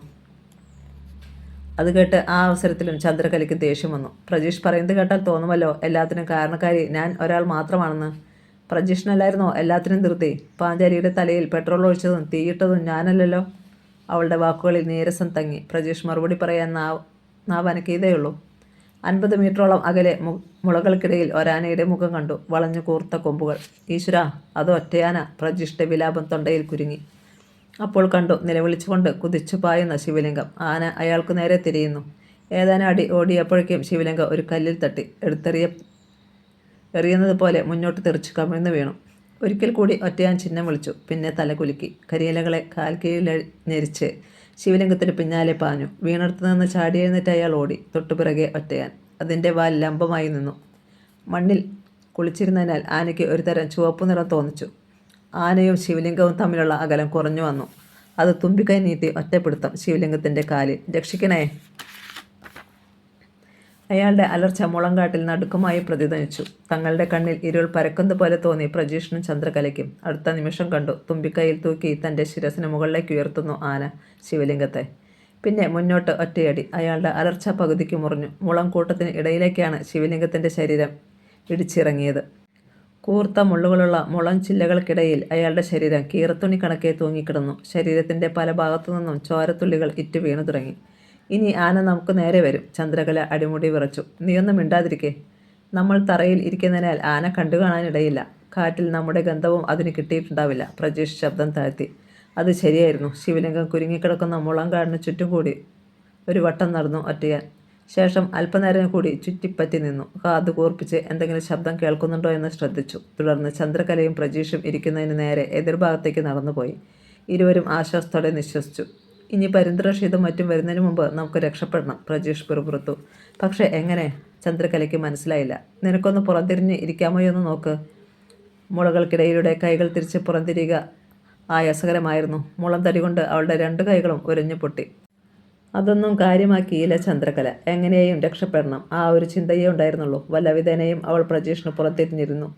തൻ്റെ ബന്ധിക്കപ്പെട്ട കൈകൾ കൊണ്ട് തന്നെ അയാൾ അവളുടെ കെട്ടുകൾ അഴിക്കാൻ ശ്രമിച്ചു. ഏറെ നേരത്തെ പ്രയത്നത്തിന് ശേഷം അയാൾക്കത് സാധിച്ചു. പിന്നീട് ചന്ദ്രകല അയാളെയും അഴിച്ചുവിട്ടു. ഹോ! പ്രജീഷ് കൈകൾ വീശിക്കുടഞ്ഞു. പിന്നെ ഇരുവരും കാലുകളിൽ കടിച്ചുപറ്റി രക്തം കുടിച്ച് വീർത്തിരിക്കുന്ന അട്ടകളെ പറിച്ചു കളയാൻ ഒരു ശ്രമം നടത്തി. കഴിഞ്ഞില്ല. ഒരാശയം തോന്നിയതുപോലെ പ്രജീഷ് ശിവലിംഗം ഇരുന്ന പാറയിലേക്ക് നോക്കി. അവിടെ അയാൾ കുടിച്ചിട്ട് ബാക്കി വെച്ചിരിക്കുന്ന നാടൻ ചാരായത്തിൻ്റെ കുപ്പി കണ്ടു. മാർഗമുണ്ട്. അയാൾ ഓടിപ്പോയി കുപ്പിയെടുത്തു. അതിൽ പകുതിയോളം ചാരായം ഉണ്ടായിരുന്നു. പെട്ടെന്ന് മുളങ്കാട്ടിൽ ഒരു ജീപ്പിൻ്റെ ശബ്ദം കേട്ടു. കാലുകൾ ചിറകുകളാക്കി പ്രജീഷ് ചാരായ കുപ്പിയുമായി ഓടി വന്നു. ജീപ്പിൻ്റെ ശബ്ദം കൂടുതൽ വ്യക്തമായി. അത് പരുന്തും മറ്റുമായിരിക്കും. വേഗം പാടി. പ്രജീഷ് ചന്ദ്രകലയെ കൈപ്പിടിച്ചുയർത്തി. അട്ടയെ പിന്നെ കളയാം. തൽക്കാലം നമ്മൾ ആരുടെയും കണ്ണിൽ പെട്ടുകൂടാ. അവളെയും വലിച്ചുകൊണ്ട് പ്രജീഷ് ഓടി. സുരക്ഷിതമായ അകലം എന്ന് തോന്നിച്ച ഒരു ഭാഗത്ത് ഓട്ടം അവസാനിപ്പിച്ചു. അവിടെ ഒരു പാറയിൽ ഇരുവരും ഇരുന്നു. പ്രജീഷ് ചാരായക്കുപ്പി തുറന്ന് തങ്ങളുടെ കാലുകളിൽ അട്ടകൾ കടിച്ചു പറ്റിയിരിക്കുന്ന ഭാഗത്തേക്ക് വീഴ്ത്തി. ക്ഷിപ്രഫലമായിരുന്നു കണ്ടത്. അട്ടകൾ പിടിവിട്ട് താഴേക്ക് വീണു. ഇരുവർക്കും വല്ലാതെ ദാഹിക്കുന്നുണ്ട്. എന്നാൽ ഒരു തുള്ളി വെള്ളം ഒരിടത്തും കിട്ടണമെന്ന് തോന്നുന്നില്ല. നമുക്ക് കുറച്ചുനേരം ഇവിടെ ഇരിക്കാം പ്രജീഷ്. എൻ്റെ കാലുകൾ കഴച്ചു പൊട്ടുന്നു. ചന്ദ്രകല പാറയിൽ മലർന്നു കിടന്നു. ആ നേരം അവരെ ബന്ധിച്ചിരുന്ന ടാർപ്പാളിൻ ഷെഡിന് മുന്നിൽ ഒരു പഴയ ജീപ്പ് വന്നു നിന്നു. പരുന്ത് റഷീദും ഡ്രൈവറും ഇറങ്ങി. മുളയിൽ അഴിഞ്ഞു കിടക്കുന്ന കയർ കണ്ടപ്പോൾ അവർക്ക് സത്യം മണത്തു. 2 ആളും രക്ഷപ്പെട്ടു പോയി. പരുന്ത് കടപ്പല്ലമർത്തി. അവർക്ക് കാവലിരുന്നവൻ എന്തിയെ? ശിവലിംഗം. ഡ്രൈവർ കണ്ണുകൾ കൊണ്ട് ചുറ്റും ഒഴിയുകയും ഉച്ചത്തിൽ വിളിക്കുകയും ചെയ്തു. എടാ ശിവലിംഗം, നീ എവിടെ? മറുപടിയില്ല. പെട്ടെന്ന് ഡ്രൈവർ മൂക്ക് വിടർത്തി. ആ മുഖത്ത് ചില ഭാഗങ്ങൾ മിന്നി. പരുന്തേ, അപകടമാ. അടുത്തെവിടെയോ ആനയുണ്ട്. ആന ചുരുൻ്റെ ഗന്ധം, അയാൾ പറഞ്ഞു. നിർത്തിയപ്പോൾ പരുന്ത് കൈ ചൂണ്ടി. അതെന്താ? ഡ്രൈവറും അത് കണ്ടു കഴിഞ്ഞു. ഇരുവരും വേഗം ആ മുളക്കൂട്ടത്തിനടുത്തേക്ക് ചെന്നു. ഞെട്ടിപ്പോയി. മുള്ളുകൾക്കിടയിൽ കുരുങ്ങിക്കിടക്കുന്ന വവ്വാലിനെ പോലെ ശിവലിംഗം. അതിനു താഴെ മുഴുവൻ ചോരത്തുള്ളികളുടെ പൂക്കളം. മുളകളും ചില്ലകളും കാരണം അവർക്ക് ശിവലിംഗത്തിൻ്റെ ശരീരത്തിൽ സ്പർശിക്കാൻ പോലും സാധിക്കില്ലായിരുന്നു. ആളുപോയി. ഇനി ഈ ശവം എടുത്തിട്ട് എന്ത് കാര്യം? ഡ്രൈവർ പരുന്തിന് നേരെ തിരിഞ്ഞു. ആ അഭിപ്രായം തന്നെയായിരുന്നു പരുന്തിൻ്റെ മനസ്സിലും. ഇനി നമ്മൾ ഇവിടെ നിൽക്കുന്നത് ആപത്താണ്. ആന വീണ്ടും വന്നാൽ രക്ഷപ്പെടാനാവില്ല. ആനയാണ് ശിവലിംഗത്തോട് ഇങ്ങനെ ചെയ്തതെന്ന കാര്യത്തിൽ സംശയം വേണ്ട. ഡ്രൈവർ തിടുക്കം കൂട്ടി. ഇരുവരും ജീപ്പിന് നേർക്ക് ഓടി. കരുളായി. ബലഭദ്രൻ്റെ അവസ്ഥയ്ക്ക് നല്ല മാറ്റം വന്നിരുന്നു. ഇപ്പോൾ അയാൾക്ക് നന്നായി നടക്കാനും ഓടാനും കഴിയുമായിരുന്നു. ഉച്ചകഴിഞ്ഞ് ബലഭദ്രൻ കുളിച്ച് വേഷം മാറുന്നത് കണ്ട് സംശയത്തോടെ സുമംഗല അടുത്തെത്തി. എവിടേക്കോ യാത്രയാണെന്ന് തോന്നല്ലോ. ഡ്രൈവറും പുറത്തു വന്ന് നിൽക്കുന്നു. ബലഭദ്രൻ ഒന്ന് ചിരിച്ചു. ഇന്നത്തെ ദിവസം പുറത്തിറങ്ങിയില്ലെങ്കിൽ പിന്നെ എന്നിറങ്ങണം, എന്തിനിറങ്ങണം? സുമംഗല നെറ്റിച്ചുളിച്ചു. മനസ്സിലായില്ല. ബലഭദ്രൻ ജുബയുടെ കൈകളൊന്നും മടക്കി മുകളിലേക്ക് തള്ളി വെച്ചു. മീശത്തുമ്പുകളിൽ തടവി. എന്നെയും ഏട്ടനെയും തല്ലിച്ചതപ്പിച്ച ഏട്ടൻ്റെ മരണത്തിനു വരെ കാരണക്കാരനായവൻ്റെ പുത്രൻ്റെ ശവസംസ്കാര ചടങ്ങിൽ ഞാൻ പങ്കെടുക്കണ്ടേ? സുമംഗലയുടെ കണ്ണുകൾ മിഴിഞ്ഞു. MLA-യുടെ? ആ, അതുതന്നെ. അനർഹമായത് കൈവശപ്പെടുത്താൻ ശ്രമിച്ച കിടാവിന് ചുട്ട മറുപടി കിട്ടി. കോവിലകത്ത് വെച്ച് തന്നെ അവൻ്റെ മകൻ്റെ പ്രാണൻ പോയി. താൻ അറിഞ്ഞ കാര്യം ബലഭദ്രൻ ചുരുക്കി പറഞ്ഞു. നിലമ്പൂരിൽ കിട്ടുന്നതിൽ ഏറ്റവും വലിയ റീത്ത് ഉണ്ടാക്കുവാൻ പറഞ്ഞിട്ടുണ്ട് ഞാൻ. കിടാവിൻ്റെ മകൻ്റെ നെഞ്ചത്ത് വയ്ക്കാൻ. ആ നേരത്തെ അയാളുടെ മുഖഭാവം എനിക്കൊന്ന് കാണണം. ബലഭദ്രൻ്റെ പല്ലുകൾക്കിടയിൽ വാക്കുകൾ ചതഞ്ഞു. സുമംഗലയ്ക്ക് ഭീതി തോന്നി. ഇനിയും യുദ്ധത്തിനുള്ള പുറപ്പാടാണോ? ബലഭദ്രൻ വീണ്ടും ചിരിച്ചു. യുദ്ധം എന്നേ തുടങ്ങിക്കഴിഞ്ഞല്ലോ. കൂടുതലൊന്നും പറയാതെ അയാൾ പുറത്തേക്ക് പോയി. അനന്തഭദ്രൻ്റെ ഭാര്യ ഇന്ദിരാബായി സിറ്റിംഗ് റൂമിൽ ഉണ്ടായിരുന്നു. അനുജ, അവർ സ്നേഹത്തോടെ വിളിച്ചു. ഒന്നും വേണ്ടെന്ന് ഞാൻ പറയില്ല, പക്ഷേ ഇനി കോവിലകത്തിൻ്റെ അവസാന കണ്ണി നീ മാത്രമാണെന്ന് മറക്കരുത്. ബലഭദ്രൻ അവരെ സൂക്ഷിച്ചു നോക്കി. പക അടക്കി വെച്ചിരിക്കുന്നത് പോലെ കണ്ണുകൾ. എനിക്കറിയാം ഏട്ടത്തി. അയാൾ ചെന്ന് കാറിൽ കയറി. പക്ഷേ സുമംഗലയുടെ ഉള്ളിൽ തീയായിരുന്നു. ഇനി എന്ത്? ബലഭദ്രൻ കയറിയ കാറ് കരുളായിപ്പുഴയ്ക്ക് കുറുകെയുള്ള പാലത്തിലൂടെ പാഞ്ഞുപോയി. ഇടയ്ക്ക് ഡ്രൈവർ പിന്നിലേക്ക് തിരിഞ്ഞു. സാർ, നമ്മളെവിടേക്കാ? ആദ്യം നിലമ്പൂർ മഹിമ ഫ്ലവർ മാർട്ടിലേക്ക്. അവിടെ നിന്ന് റീത്തും വാങ്ങി MLA കിടാവിൻ്റെ വസതിയിലേക്ക്. ഡ്രൈവർ ആക്സിലേറ്ററിൽ ഒന്നുകൂടി കാല ആഞ്ഞമർത്തി. മഹിള ഫ്ലവർ മാർട്ട്. കാർ അതിനു മുന്നിൽ ബ്രേക്ക് ഇട്ടു. ബലഭദ്രൻ 2000-ൻ്റെ ഒരു നോട്ട് എടുത്ത് ഡ്രൈവറെ ഏൽപ്പിച്ചു. അതുമായി അയാൾ കാറിൽ നിന്നിറങ്ങി. റീത്ത് തയ്യാറാക്കി വെച്ചിരുന്നു. ചുവന്ന റോസാപ്പൂക്കൾ കൊണ്ടുണ്ടാക്കിയ വലിയ റീത്ത്. അതിന് മുകളിൽ സ്വർണ്ണലിപികളിൽ പേരെഴുതിയിരുന്നു. ബലഭദ്രൻ. ഡ്രൈവർ അത് ഡിക്കിയിൽ വെച്ചു. വീണ്ടും യാത്ര. ജനനിബിഡമായിരുന്നു MLA ശ്രീനിവാസക്കിടാവിൻ്റെ വീടും പരിസരവും. നാട്ടിലെ വമ്പന്മാർ, ബിസിനസ്സുകാരും രാഷ്ട്രീയക്കാരും, ചില മന്ത്രിമാരടക്കം. കാർ അല്പം അകലെയേ ഇടുവാൻ സാധിച്ചുള്ളൂ. ബലഭദ്രൻ ഇറങ്ങിയിട്ട് ജുബയുടെ കൈകൾ അല്പം കൂടി തെറുത്ത് കയറ്റിവെച്ചു. ശേഷം ഡ്രൈവറോട് നിർദ്ദേശിച്ചു. റീത്ത് കൊണ്ടുവാ. അയാൾ മുന്നിൽ നടന്നു. റീത്തുമായി ഡ്രൈവർ പിന്നാലെ നീങ്ങി. ബലഭദ്രനെ കണ്ട് ആളുകൾ ബഹുമാനത്തോടെ വഴിയൊഴിഞ്ഞു. മൊബൈൽ മോർച്ചറിക്കുള്ളിൽ കിടക്കുന്ന മകൻ്റെ അരികിൽ കസേരയിലുണ്ടായിരുന്നു ശ്രീനിവാസക്കിടാവും അനുജൻ ശേഖരക്കിടാവും. പിന്നെ ചില മന്ത്രിമാരും MLA-മാരും. പൊടുന്നനെ അവിടെയൊരു നിശബ്ദതയുണ്ടാവുകയും ആളുകൾ ഇരുവശത്തേക്ക് മാറുകയും ചെയ്യുന്നത് കണ്ട് അവർ അങ്ങോട്ട് ശ്രദ്ധിച്ചു. ഡ്രൈവറുടെ കയ്യിൽ നിന്ന് റീത്തും വാങ്ങി നടന്നു വരുന്ന ബലഭദ്രൻ. തമ്പുരാൻ, ആരോ പറയുന്നത് കിടാവ് കേട്ടു. അയാളും അനുജനും വിളറിപ്പോയി. പന്തലിൻ്റെ ഒരു ഭാഗത്തുണ്ടായിരുന്നു CI അലിയാർ. അയാളുടെ മുഖത്തൊരു മന്ദസ്മിതം മുട്ടിട്ടു. മന്ത്രിമാർ അടക്കമുള്ളവർ പെട്ടെന്ന് എഴുന്നേറ്റു. ശേഖരക്കിടാവും എഴുന്നേൽക്കാൻ ഭാവിച്ചതാണ്. പക്ഷേ ശ്രീനിവാസക്കിടാവ് പിടിച്ചിരുത്തി. എല്ലാവരെയും ഒന്ന് നോക്കി ബലഭദ്രൻ. അവസാനം ആ കണ്ണുകൾ മൊബൈലിൽ മോർച്ചറിക്കുള്ളിൽ കിടക്കുന്ന സുരേഷിൻ്റെ വിളറിയ മുഖത്ത് ചെന്ന് തറച്ചു. അവിടെ നിന്ന് ദൃഷ്ടികൾ മാറ്റാതെ ബലഭദ്രൻ ഗ്ലാസ് മൂടിക്ക് മുകളിൽ റീത്ത് വെച്ചു. പിന്നെ ഒരു നിമിഷം കൈകൾ കൂപ്പി കണ്ണടച്ചു നിന്നു. കിടാക്കന്മാർക്ക് ആകെ പെരുത്ത് കയറി. ബലഭദ്രൻ്റെ പക വീട്ടാൻ വന്നതാണെന്ന് അവർക്കറിയാം. അനന്തഭദ്രൻ്റെ മരണത്തിനു പകരം. ചില മന്ത്രിമാർ ബലഭദ്രൻ്റെ കരം കവർന്നു. ഏതാനും വാക്കുകളിൽ കുശലാന്വേഷണം. ഇരിക്കുന്നില്ലേ? ഒരാൾ തിരക്കി. ഇല്ല. അയാൾ കിടക്കന്മാരെ ഒന്നുകൂടി നോക്കി. മരണം, അത് ആർക്കും ഏതു നേരത്തും സംഭവിക്കാം. അതുകൊണ്ട് തന്നെ അന്ത്യകർമ്മങ്ങൾക്ക് ഞാൻ ഇരിക്കാറില്ല. മാത്രമല്ല, അത്തരം ചടങ്ങുകൾ ഒരു തരം പരിഹാസത്തോടെയേ എനിക്ക് കാണാൻ കഴിയൂ. അത്രയും പറഞ്ഞിട്ട് ബാലഭദ്രൻ ഇറങ്ങി. മകൻ്റെ മൃതശരീരത്തിന് മുന്നിൽ വച്ചുപോലും ശ്രീനിവാസക്കിടാവ് കടപ്പല്ല് ഞെരിച്ചു. ഒരു മഹാമേരു കണക്കെ ബലഭദ്രൻ മടങ്ങി. അയാൾ കാറിൽ കയറാൻ നേരം ഒരാൾ അടുത്തു ചെന്നു. CI അലിയാർ. ഇരുവരും അല്പനേരം ശബ്ദം താഴ്ത്തി സംസാരിച്ചു. നാടുകാണി. ചുരത്തിലൂടെ വാഹനങ്ങൾ ആയാസപ്പെട്ട് മുകളിലേക്ക് പോകുകയും ആശ്വാസത്തോടെ എന്നവണ്ണം താഴേക്ക് വരികയും ചെയ്തുകൊണ്ടിരുന്നു. പെട്ടെന്ന് എടുത്തു ചാടും പോലെ ഒരു ജീപ്പ് മുളങ്കാടുകൾക്ക് ഇടയിലൂടെ കാട്ടുപാതയിൽ നിന്ന് റോഡിലേക്ക് വന്നു. ശേഷം വെട്ടിത്തിരിഞ്ഞു കയറ്റം കയറുവാൻ തുടങ്ങി. പരുന്ത് റഷീദും ഡ്രൈവറുമായിരുന്നു ജീപ്പിൽ. ഹോ, ഇപ്പോഴാണ് ആശ്വാസമായത്. പിന്നിലേക്ക് ഒന്നുകൂടി തിരിഞ്ഞു നോക്കിയിട്ട് പരുന്ത് മന്ത്രിച്ചു. ആ ആന നമുക്ക് പിന്നാലെ കുറേ ദൂരം വന്നു. റിയർ വ്യൂ മിററിലൂടെ ഞാനത് കണ്ടു. ഡ്രൈവറും പറഞ്ഞു. പക്ഷേ ചന്ദ്രകലയും പ്രജീഷും അവരെങ്ങനെ രക്ഷപ്പെട്ടെന്ന് മനസ്സിലാകുന്നില്ല. ഇനി കിടാവു സാറിനോട് എന്തു പറയും? അക്കാര്യത്തിലാണ് പരുന്തിന് ഉത്കണ്ഠ. ഡ്രൈവർ അതിന് മറുപടി നൽകിയില്ല. അരമണിക്കൂർ കഴിഞ്ഞ് വിയർത്തൊലിച്ച് പാരവശ്യത്തോടെ ജീപ്പ് റോഡിലേക്ക് എത്തിയ ഭാഗത്തുകൂടി തന്നെ ചന്ദ്രകലയും പ്രജീഷും റോഡിലെത്തി. അവരുടെ പണവും മൊബൈലും എല്ലാം അടങ്ങിയ ബാഗ് പരുന്ത് തട്ടിയെടുത്തിരുന്നു. പൊടുന്നനെ ഇറക്കമിറങ്ങി വന്ന ഒരു സുമോ ജീപ്പ് അവർക്കരികിൽ ബ്രേക്ക് ഇട്ടു. ചന്ദ്രകലയും പ്രജീഷും ഞെട്ടലോടെ തലയുയർത്തി തിരിഞ്ഞു. പരുന്ത് റഷീദും സംഘവും വീണ്ടും വന്നതാണോ എന്നായിരുന്നു അവരുടെ സംശയം. സുമോയുടെ ഡ്രൈവർ ഇടതുഭാഗത്തെ പവർ വിൻഡോ താഴ്ത്തി. നിങ്ങളെന്താ ഇവിടെ? ചന്ദ്രകലയ്ക്കോ പ്രജീഷിനോ അയാളെ മനസ്സിലായില്ല. ഒരു ചെറുപ്പക്കാരനാണ്. അയാൾ മാത്രമേ അതിനുള്ളിൽ ഉണ്ടായിരുന്നുള്ളൂ.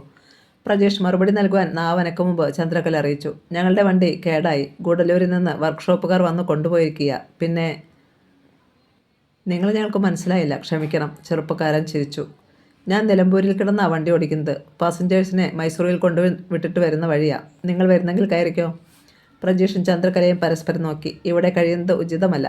തൽക്കാലം പോകുന്നതാണ് നല്ലത്. കയ്യിൽ പണമില്ലാതെ മറ്റെങ്ങോട്ട് പോകാനും കഴിയില്ലല്ലോ. അവർ പെട്ടെന്ന് സുമോയിൽ കയറി. പ്രജീഷ് ഡ്രൈവറോടൊപ്പം മുന്നിലും ചന്ദ്രകല സെൻറ്റർ സീറ്റിലും. സുമോ നീങ്ങി വണ്ടിയിലൊരു കുപ്പി വെള്ളം ഇരിക്കുന്നത് കണ്ടു. ഇതെടുത്തോട്ടെ? പ്രജീഷ് ഡ്രൈവറെ നോക്കി. പിന്നെന്താ, എടുത്തോ. പാരവശ്യത്തോടെ പ്രജീഷ് കുപ്പിയെടുത്തു. തുറന്നു വായിലേക്ക് ഒഴിച്ചു.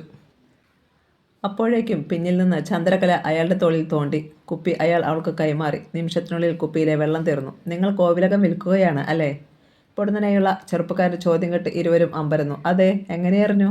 ഡ്രൈവർ പിന്നെയും ചിരിച്ചു. അക്കാര്യവും തുടർന്നുണ്ടായ സംഭവങ്ങളും അവിടെ പാട്ടല്ലേ. എന്തു സംഭവം? പ്രജീഷും ചന്ദ്രകലയും ഒരേ നേരത്താണ് തിരക്കിയത്. അപ്പോൾ നിങ്ങളൊന്നറിഞ്ഞില്ലേ? ഇല്ല. സുരേഷ് കിടാവിൻ്റെ മരണവും കോവിലകത്തു നിന്ന് അസ്ഥികളും മറ്റും കിട്ടിയതുമൊക്കെ ഡ്രൈവർ പറഞ്ഞു. മിണ്ടാനായില്ല പ്രജീഷിനും ചന്ദ്രകലയ്ക്കും. അവിടെ പ്രേതമുണ്ടെന്ന ജനസംസാരം. ഏതായാലും കേസന്വേഷണം അലിയാർ സാറ് ഏറ്റെടുത്തിട്ടുണ്ട്. ഇനി സത്യം തെളിഞ്ഞോളും. തങ്ങൾ അപകടത്തിലേക്കാണ് പോകുന്നതെന്ന് ഇരുവർക്കും തോന്നി. സുരേഷിൻ്റെ മരണത്തിൽ ഉത്തരവാദിത്തം ഇല്ലെങ്കിലും അവിടെ നിന്ന് കണ്ടെടുത്ത അസ്ഥിക്കൂടത്തിന് തങ്ങൾ മറുപടി പറഞ്ഞേ പറ്റൂ. സുമോ വഴിക്കടവിൽ എത്തിയിരുന്നു. ഇവിടെ നിർത്തിയാൽ മതി, ഞങ്ങൾക്ക് ഒരാളെ കാണാനുണ്ട്, ചന്ദ്രകല പറഞ്ഞു. വർക്ക്ഷോപ്പുകാരോട് ഇങ്ങോട്ട് വരാൻ പറഞ്ഞോളാം. അതിൽ ഞങ്ങൾ നിലമ്പൂരിലെത്താം. ഡ്രൈവർ സുമോ നിർത്തി. താങ്ക്സ്. ഇരുവരും ഇറങ്ങി. ചോദിക്കാൻ മറന്നു, എന്താ പേര്? മണിലാൽ. അവൻ ഗിയർ ചേഞ്ച് ചെയ്തു. എങ്കിൽ ഞാൻ പോകട്ടെ. ശരി. സുമോ പോയി. വഴിയരികിൽ ഇനി എന്ത് എന്നറിയാതെ നിന്നു ചന്ദ്രകലയും പ്രജീഷും. കയ്യിൽ പണമില്ലാതെ നമ്മൾ എന്തു ചെയ്യും പ്രജീഷ്? എങ്ങോട്ട് പോകും? ചന്ദ്രകല ദയനീയമായി അയാളെ നോക്കി. തൽക്കാലത്തേക്ക് വഴിയുണ്ട്. പ്രജീഷ് തൻ്റെ കഴുത്തിൽ കിടന്നിരുന്ന മാല ഊരിയെടുത്തു. 5-6 പവൻ കാണും. പ്രജീഷിൻ്റെ കണ്ണുകൾ വഴിക്കടവിലുള്ള ഒരു ജ്വല്ലറിയുടെ ബോർഡിൽ പതിഞ്ഞു. ഇരുവരും ഗ്ലാസ് ഡോർ തള്ളി തുറന്ന് അകത്തെത്തി. അവിടെ തിരക്ക് കുറവായിരുന്നു. മാനേജർ ചന്ദ്രകലയെ കണ്ട് വിസ്മയിച്ചു. ഒരിക്കൽ സീരിയൽ നടി സൂസൻ്റെയൊപ്പം ഇവിടെ വന്ന ആളല്ലേ? അതെ, ചന്ദ്രകല പുഞ്ചിരിച്ചു. ഷൂട്ടിംഗ് കാണുവാൻ സൂസൻ്റെയൊപ്പം ഇവിടെ വന്നപ്പോൾ ജ്വല്ലറിയിൽ കയറിയ കാര്യം ചന്ദ്രകല ഓർത്തു. എന്ത് വേണം മാഡം? മാനേജർ ഉന്മേഷത്തിലായി. ഇതൊന്ന് വിൽക്കണം. അവർ പ്രജീഷിൻ്റെ കയ്യിൽ നിന്ന് മാല വാങ്ങി മേശപ്പുറത്ത് വെച്ചു. പിന്നെ തുടർന്നു. വഴിയിൽ കാർ ബ്രേക്ക് ഡൗൺ ആയി. എൻ്റെ ബാഗും പണവുമൊന്നും കാറിൽ നിന്ന് എടുക്കാനും കഴിഞ്ഞില്ല. ഇപ്പോൾ വർക്ക്ഷോപ്പുകാർ പറയുന്നു അങ്ങനെയൊന്നും വണ്ടിയിലില്ലായിരുന്നെന്ന്. ഞങ്ങൾ പോലീസിൽ കംപ്ലൈൻറ്റ് കൊടുക്കാൻ കൂടി പോവുകയാണ്. പിന്നെ കാര്യങ്ങൾ വേഗത്തിലായി. അവിടെ നിന്ന് വാങ്ങിയ മാല അല്ലാത്തതിനാൽ ജ്വല്ലറി മാനേജർ 1,15,000 രൂപ മാത്രമേ നൽകിയുള്ളൂ. പണം വാങ്ങി അവർ ഇറങ്ങി. ഇനി നമ്മൾ എങ്ങോട്ടാ? പ്രജീഷ് അവളെ നോക്കി. ചുങ്കത്തറയ്ക്ക്. സംശയം കൂടാതെ അവൾ പറഞ്ഞു. പ്രജീഷിന് ഒന്നും മനസ്സിലായില്ല. ചുങ്കത്തറയ്ക്കോ? സംശയത്തോടെ പ്രജീഷ് ചന്ദ്രകലയെ നോക്കി. അതെ. അവൾ അകലെ എവിടേക്കോ കണ്ണയച്ചു. അതെങ്ങനെ ശരിയാകും? ഇനിയിപ്പോൾ അതേ ശരിയാകൂ. മുള്ളിനെ മുള്ളുകൊണ്ടാണ് എടുക്കേണ്ടത്. ആദ്യം നമുക്ക് എന്തെങ്കിലും കഴിക്കണം. ചന്ദ്രകല നടന്നു കഴിഞ്ഞു. പ്രജീഷ് പിന്നാലെ ചെന്നു. വഴിക്കടവിലെ ഹോട്ടലിൽ നിന്ന് ഇരുവരും ഭക്ഷണം കഴിച്ചു. ആ സമയത്ത് പോലും തൻ്റെ മനസ്സിൽ എന്താണെന്ന് പ്രജീഷിനോട് പറഞ്ഞില്ല ചന്ദ്രകല. ഇനി നമുക്ക് ഒരു ടാക്സിയിൽ ചുങ്കത്തറയ്ക്ക് പോകണം. ചന്ദ്രകലയുടെ നിർദ്ദേശാനുസരണം പ്രജീഷ് ടാക്സി വിളിച്ചു. ഇരുവരും പിൻസീറ്റിൽ കയറി. നേരം സന്ധ്യയാകുകയാണ്. ചുങ്കത്തറ ബസ് സ്റ്റാൻഡിന് 100 മീറ്ററോളം അകലെ എത്തിയപ്പോൾ ചന്ദ്രകല ഡ്രൈവർക്ക് നിർദ്ദേശം നൽകി. ടാക്സി നിന്നു. ഇരുവരും ഇറങ്ങി. ടാക്സി ഡ്രൈവർക്ക് പണം നൽകി. വാ പ്രജീഷേ. മെയിൻ റോഡ് വിട്ട് ഇരുവരും പോക്കറ്റ് റോഡിലേക്ക് കയറി. ഇത് കിടാവിൻ്റെ മകൻ സുരേഷ് താമസിച്ചിരുന്ന വീട്ടിലേക്ക് പോകുന്ന വഴിയല്ലേ? പ്രജീഷിന് സംശയം. അതെ, അവിടേക്ക് തന്നെയാണ് നമ്മൾ പോകുന്നത്. പക്ഷേ പ്രജീഷ് ബാക്കി പറയുന്നതിന് മുൻപ് ചന്ദ്രകല കൈ ഉയർത്തി. ഇപ്പോൾ നമുക്ക് താമസിക്കാൻ പറ്റിയ സുരക്ഷിത താവളം ഇതാണ്. നമ്മുടെ കോവിലകത്ത് അവർ താമസിച്ചതിന് പകരമായി അവരുടെ വീട്ടിൽ നമ്മളും താമസിക്കുന്നു. ഇരുവരും ഗേറ്റിന് സമീപമെത്തി. ഗേറ്റ് പൂട്ടിയിരുന്നു. ചന്ദ്രകല ചുറ്റും നോക്കി. ഇരുട്ടായി തുടങ്ങിയിരുന്നതിനാൽ പരിസരത്ത് ആരെയും കണ്ടില്ല. പ്രജീഷ് ആദ്യം കയറ്. ചന്ദ്രകല ഗേറ്റിന് നേർക്ക് കൈ ചൂണ്ടി. പ്രജീഷ് അതിൻ്റെ ഗ്രില്ലിന് പുറത്തുകൂടി അപ്പുറത്തിറങ്ങി. ശേഷം ചന്ദ്രകലയും ആയാസപ്പെട്ട് കമ്പികളിൽ കയറി. പ്രജീഷ് അവളെ അപ്പുറത്തേക്ക് താങ്ങിയിറക്കി. സുരേഷിൻ്റെ വീടിൻ്റെ സിറ്റൗട്ടിൽ ഇരുവരും അല്പനേരം ഇരുന്നു. ഇനി എങ്ങനെയും വാതിലിൻ്റെ പൂട്ട് പൊളിക്കണം, ചന്ദ്രകല മന്ത്രിച്ചു. പ്രജീഷ് എഴുന്നേറ്റ് വീടിനെ ഒന്ന് വലം വെച്ചു. തിരികെ വന്നപ്പോൾ അയാളുടെ കയ്യിൽ ഒരു പിക്കാസ് ഉണ്ടായിരുന്നു. പുറത്തെ ബാത്റൂമിന് അരികിൽ വച്ചിരുന്നതാ. അധിക ശബ്ദം കേൾപ്പിക്കാതെ പിക്കാസിൻ്റെ മുന കൊണ്ട് അയാൾ വാതിലിൻ്റെ വിടവിൽ വെട്ടിത്തുടങ്ങി. അവസാനം ഒരു ശബ്ദത്തോടെ പൂട്ട് ഇളകി. ചന്ദ്രകല ആശ്വാസത്തോടെ നിശ്വസിച്ചു. പിക്കാസ് പുറത്തേക്കിട്ടിട്ട് പ്രജീഷ് വാതിൽ തള്ളി തുറന്നു. ഇരുവരും അകത്തു കയറി ലൈറ്റ് തെളിച്ചു. വാതിൽ അപ്പോഴും അടയ്ക്കാവുന്ന നിലയിലായിരുന്നു. ചന്ദ്രകല അതടച്ചു കൊളുത്തിട്ടു. അവർ ലൈറ്റ് തെളിച്ച് ഓരോ മുറിയും കയറിയിറങ്ങി. അവസാനം തങ്ങൾക്ക് കിടക്കുവാൻ ഒരു റൂം തിരഞ്ഞെടുത്തു. അലമാരകളൊന്നും പൂട്ടിയിരുന്നില്ല.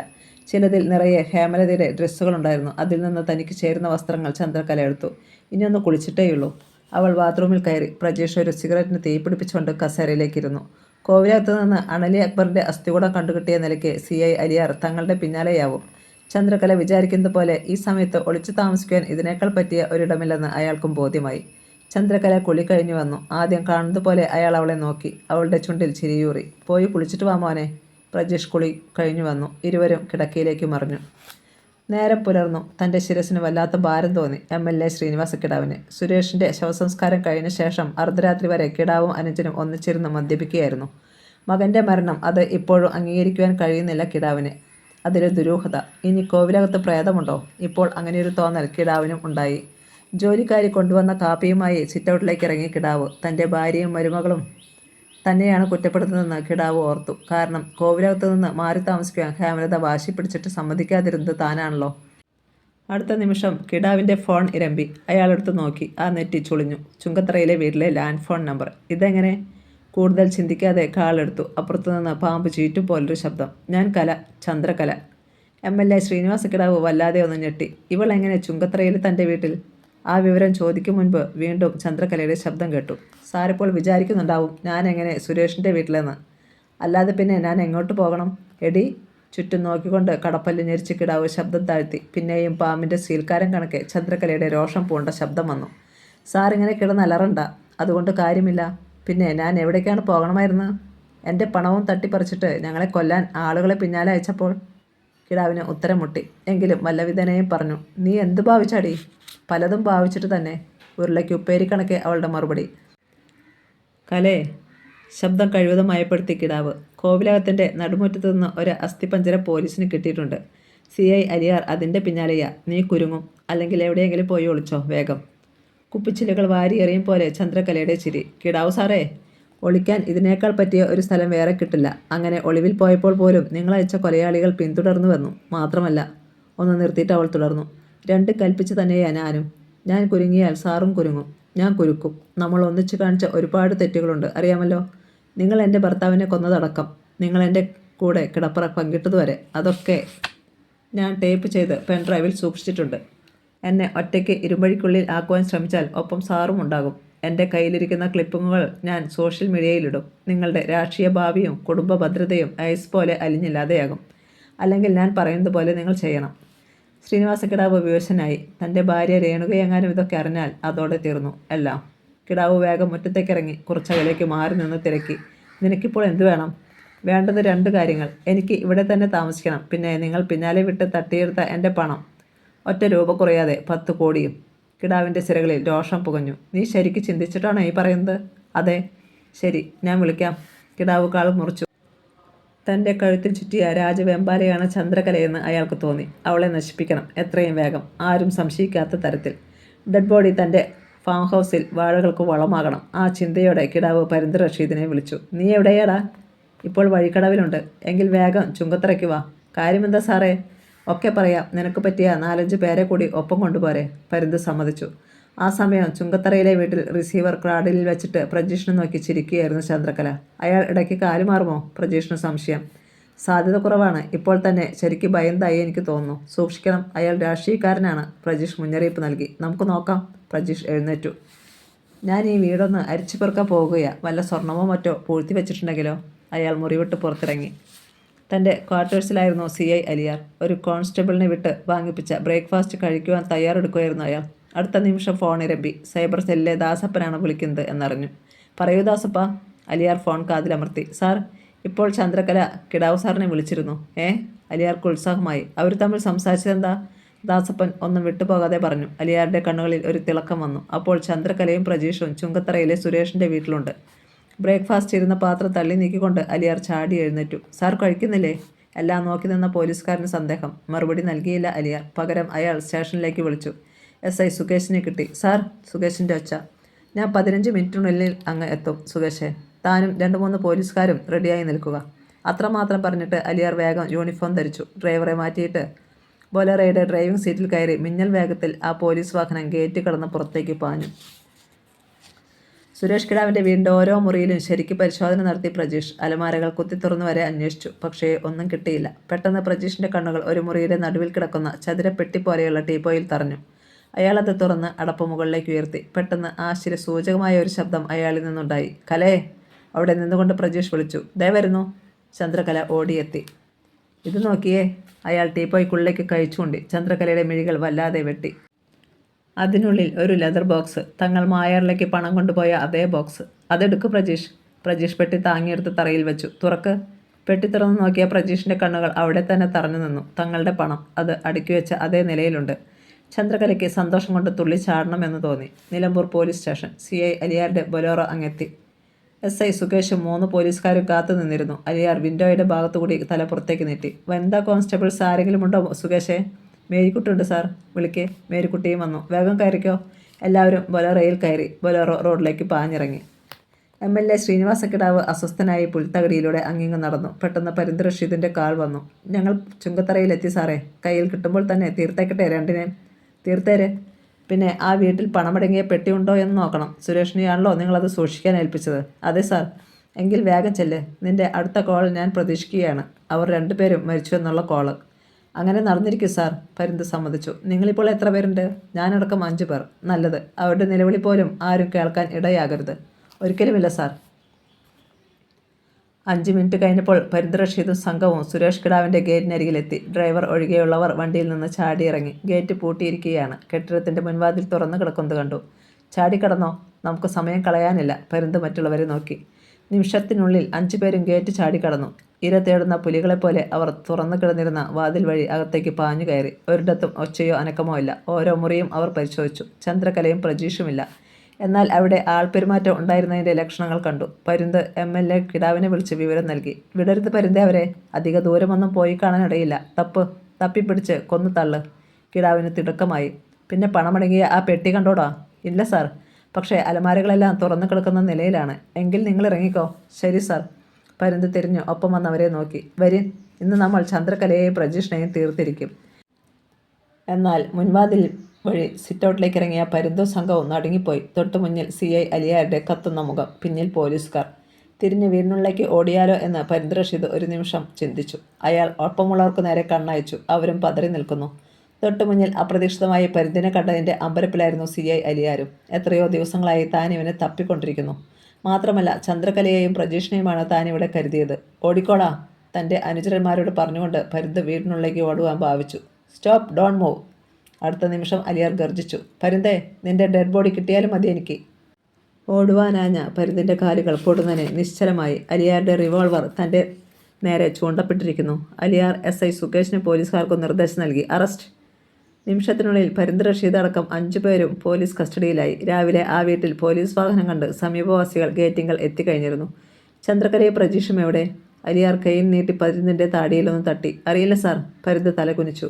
പെട്ടെന്ന് അലിയാർ കൈവീശി ഒന്ന് പൊട്ടിച്ചു. പരിന്തിൻ്റെ കവിളടക്കം പടക്കം പൊട്ടുന്ന ഒച്ചയിൽ. തൻ്റെ മുഖം കോടിയതുപോലെ തോന്നി പരിന്തിന്. നീയൊക്കെ പിന്നെ ഇവിടെ വന്നത് എന്തിനാടാ? പരിന്ത് മിണ്ടിയില്ല. അലിയാർ പരിഹസിച്ചു. അവർ 2 പേരെയും കൊല്ലാൻ അല്ലേ? അകത്ത് കയറി നോക്ക്. CI പോലീസുകാർക്ക് കണ്ണും കൊണ്ട് അടയാളം കാട്ടി. അവർ അകത്ത് കയറി മിനിറ്റിനുകൾക്കുള്ളിൽ മടങ്ങി വന്നു. ആരുമില്ല സാർ. CI കനപ്പിച്ചു മൂളി. നടക്ക്. എല്ലാവരെയും പോലീസ് സംഘം പുറത്തേക്ക് നടത്തി. ഗേറ്റിന് പുറത്തുകൂടി തന്നെ റോഡിലേക്ക് ഇറക്കി. അവർ വന്ന ജീപ്പിലും തങ്ങളുടെ ബൊലോറയിലുമായി കയറ്റി. അടുത്ത നിമിഷം പരിന്തിൻ്റെ ഫോൺ ഇരമ്പി. അയാൾ കൈനീട്ടി അതെടുത്തു. പരിന്തിൻ്റെ മുഖം ഇളറി. MLA calling. ഫോണിൽ പേരുമിന്നത് അലിയാർ കണ്ടു. കാൾ അറ്റൻഡ് ചെയ്തു. അവരെ തീർത്തോടാ. കിടാവിൻ്റെ സ്വരം. തീർത്തില്ല. പലരും തീരുവാൻ സമയമായി. അലിയാർ പറഞ്ഞു. അപ്പുറത്ത് മൗനം. പിന്നെ ചോദ്യം കേട്ടു. നീ ആരാ? അങ്ങയുടെ ഒരു ആരാധകൻ. അങ്ങ് ചെയ്യുന്നത് ഓരോന്ന് കണ്ടു പഠിക്കുന്നവൻ. പേര് അലിയാർ. CI അലിയാർ. അപ്പുറത്തെ നടുക്കം ഫോണിലൂടെ തിരിച്ചറിഞ്ഞു അയാൾ. പെട്ടെന്ന് കാൾ മുറിഞ്ഞു. അലിയാർ ഗൂഢമായി ചിരിച്ചു. അപ്പോൾ തീപ്പൊള്ളലേറ്റതുപോലെ ഫോൺ ടീപ്പോയിലേക്ക് വയ്ക്കുകയായിരുന്നു MLA ശ്രീനിവാസക്കിടാവ്. അയാൾക്ക് മുന്നിൽ അപ്പോൾ ശേഖരക്കിടാവും ഉണ്ടായിരുന്നു. ശേഖരൻ പകപ്പോടെ ഏട്ടനെ നോക്കി. എന്ത് പറ്റി ചേട്ടാ? അവൻ പരിന്ത് റഷീദ് ഇപ്പോൾ അലിയാരുടെ കസ്റ്റഡിയിലാ. ശേഖരൻ കിടങ്ങി. കുഴപ്പമായല്ലോ. ആയി.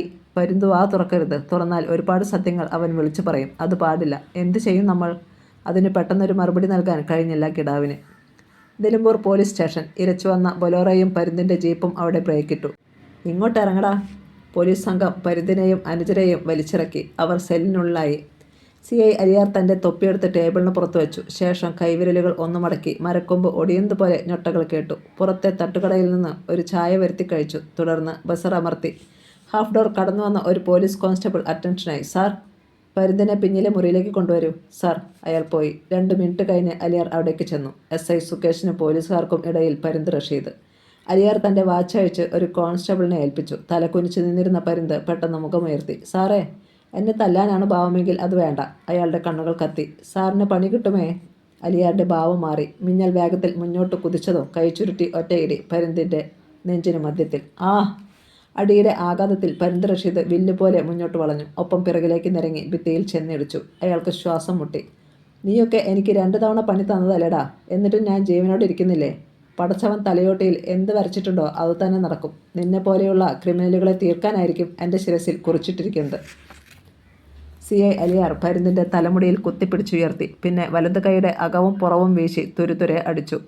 പരുന്തിൻ്റെ ഇരുക്കവുകളിലും നനഞ്ഞ തുണി കല്ലിൽ അടിക്കുന്നത് പോലെയുള്ള ശബ്ദം. SIയും പോലീസുകാരും പകച്ചുപോയി. എന്നിട്ടും നിർത്തിയില്ല അലിയാർ. പരുന്തിൻ്റെ ശിരസ് പിടിച്ച് തൻ്റെ ഇരുകക്ഷത്തിനുള്ളിലാക്കി. ശേഷം വലത് കൈമുട്ടുണ്ട് നട്ടലിനു മീതെ 4-5 ഇടി കൂടി. പരുന്തിൻ്റെ വാ തുറക്കപ്പെട്ടു. അതുവഴി ചൂടുകാറ്റും ഞരക്കവും മാത്രം പുറത്തു വന്നു. സാർ, സുകേഷ് അലിയാരെ വിലക്കാൻ ഭാവിച്ചു. ഇയാൾ ചത്തുപോകും. അലിയാർ ക്രൂരമായി ചിരിച്ചു. ചാകട്ടടോ, ഇവനൊക്കെ ജീവിച്ചിരുന്നാൽ അത് ഭൂമിക്ക് ഭാരമാ. പാവപ്പെട്ടവർക്കും പ്രാണഭീതിയും. തിന്നും കുടിച്ചും കൊന്നും കൊടും ക്രിമിനലുകൾക്ക് വേണ്ടി വേട്ടയാടിയും നടക്കുന്ന ഇവനെ പോലെയുള്ളവനെ തീർത്താൽ നാട് നന്നാകും. അതാണ് നമ്മൾ ചെയ്യുന്ന ഏറ്റവും പുണ്യകർമ്മം. അലിയാർ പരുന്തിനെ വലിച്ച് ഒരു കസേരയിലേക്കിട്ടു. കഴുത്തൊടിഞ്ഞതുപോലെ പരുന്തിൻ്റെ മുഖം കുനിഞ്ഞു. ഇങ്ങോട്ട് നോക്കടാ, അലിയാർ ഗർജിച്ചു. പരുന്ത് പണിപ്പെട്ട് തലയുയർത്തി. അവൻ്റെ മുഖത്ത് ചോര ചുവപ്പായി. കൈവിരൽ പാടുകൾ, കലങ്ങിയ കണ്ണുകൾ, ചുണ്ടിൻ്റെ ഒരു ഭാഗം പൊട്ടിയിരിക്കുന്നു. ചോദിക്കുന്ന ചോദ്യങ്ങൾക്ക് വ്യക്തവും സത്യസന്ധവുമായ ഉത്തരം തന്നാൽ നിനക്ക് കുറച്ചു കാലം കൂടി ജീവിച്ചിരിക്കാം. മനസ്സിലായോ? പരുന്ത് മിണ്ടിയില്ല. അലിയാർ കാലുയർത്തി പരുന്തിൻ്റെ മടിയിൽ ചവിട്ടി വെച്ചു. നീ പറയുമോ ഇല്ലയോ? അതിപ്പം അറിയണം. അല്ലെങ്കിൽ ചോദ്യമില്ല, അടി മാത്രമേയുള്ളൂ. ഞാൻ പറയാം. പരുന്തിൻ്റെ നാവനങ്ങി. എങ്കിൽ പറ, ചന്ദ്രകലയും പ്രജീഷും എങ്ങോട്ടാ പോയത്? സത്യമായിട്ട് എനിക്കറിയത്തില്ല സാറേ. പരുന്ത് ഞരങ്ങി. നിങ്ങളെന്തിനാ സുരേഷിൻ്റെ വീട്ടിൽ പോയത്? അവരെ പിടിക്കാൻ? അതോ കൊല്ലാനോ? കൊല്ലാൻ. പരുന്ത് സമ്മതിച്ചു. ആര് പറഞ്ഞിട്ട്? പരുന്ത് ഒന്ന് സംശയിച്ചു. അലിയാരുടെ കാൽ അല്പം അമർന്നു. കിടാവു സാർ പറഞ്ഞിട്ടാ. പരുന്തിൻ്റെ ചുണ്ടനങ്ങി. എല്ലാം വ്യക്തമായിട്ട് പറ. ഇന്നത്തെ കാര്യം മാത്രമല്ല, ഇതിനു മുൻപ് ഉണ്ടായതടക്കം. പരുന്ത് എല്ലാം പറഞ്ഞു. ചന്ദ്രകലയും പ്രജീഷും വസ്തുവിൻ്റെ അഡ്വാൻസും വാങ്ങിക്കൊണ്ട് പോയതു മുതൽ. അലിയാരടക്കം എല്ലാവരും അത് കേട്ട് സ്തബ്ധരായി. ഒരു ജനപ്രതിനിധിയായ ശ്രീനിവാസ കിടാവിൻ്റെ ചെയ്തികൾ ഓരോന്നും എത്ര ക്രൂരമായിരുന്നുവെന്ന് അവർ ഓർത്തു. ഇനി മറ്റൊരു ചോദ്യം കൂടി. അലിയാർ പരുന്തിൻ്റെ മടിയിൽ നിന്ന് കാൽ പിൻവലിച്ചു. എന്നെ കൊല്ലാൻ നിന്നെയൊക്കെ അയച്ചതും കിടാവല്ലേ? എല്ലാം തുറന്നു പറഞ്ഞാൽ നിന്നെ മാപ്പു സാക്ഷിയാക്കുന്നതിനെക്കുറിച്ച് ചിന്തിക്കാൻ. പരുന്തിന് നേരിയ ഒരു പ്രതീക്ഷ തോന്നി. അയാൾ അതും സമ്മതിച്ചു. അലിയാർ അമർത്തി മൂളി. പിന്നെ പരുന്തിൻ്റെ വിശദമായ സ്റ്റേറ്റ്മെൻ്റ് എടുക്കാൻ SI സുകേഷിന് നിർദ്ദേശം നൽകിയിട്ട് മുറി വിട്ടു. കോൺസ്റ്റബിൾ പിന്നാലെ ചെന്ന് വാച്ച് മടക്കി നൽകി. തൻ്റെ ക്യാബിനിൽ ഫാനിൻ്റെ വേഗത കൂട്ടിയിട്ട് അലിയാർ ചിന്തിച്ചിരുന്നു.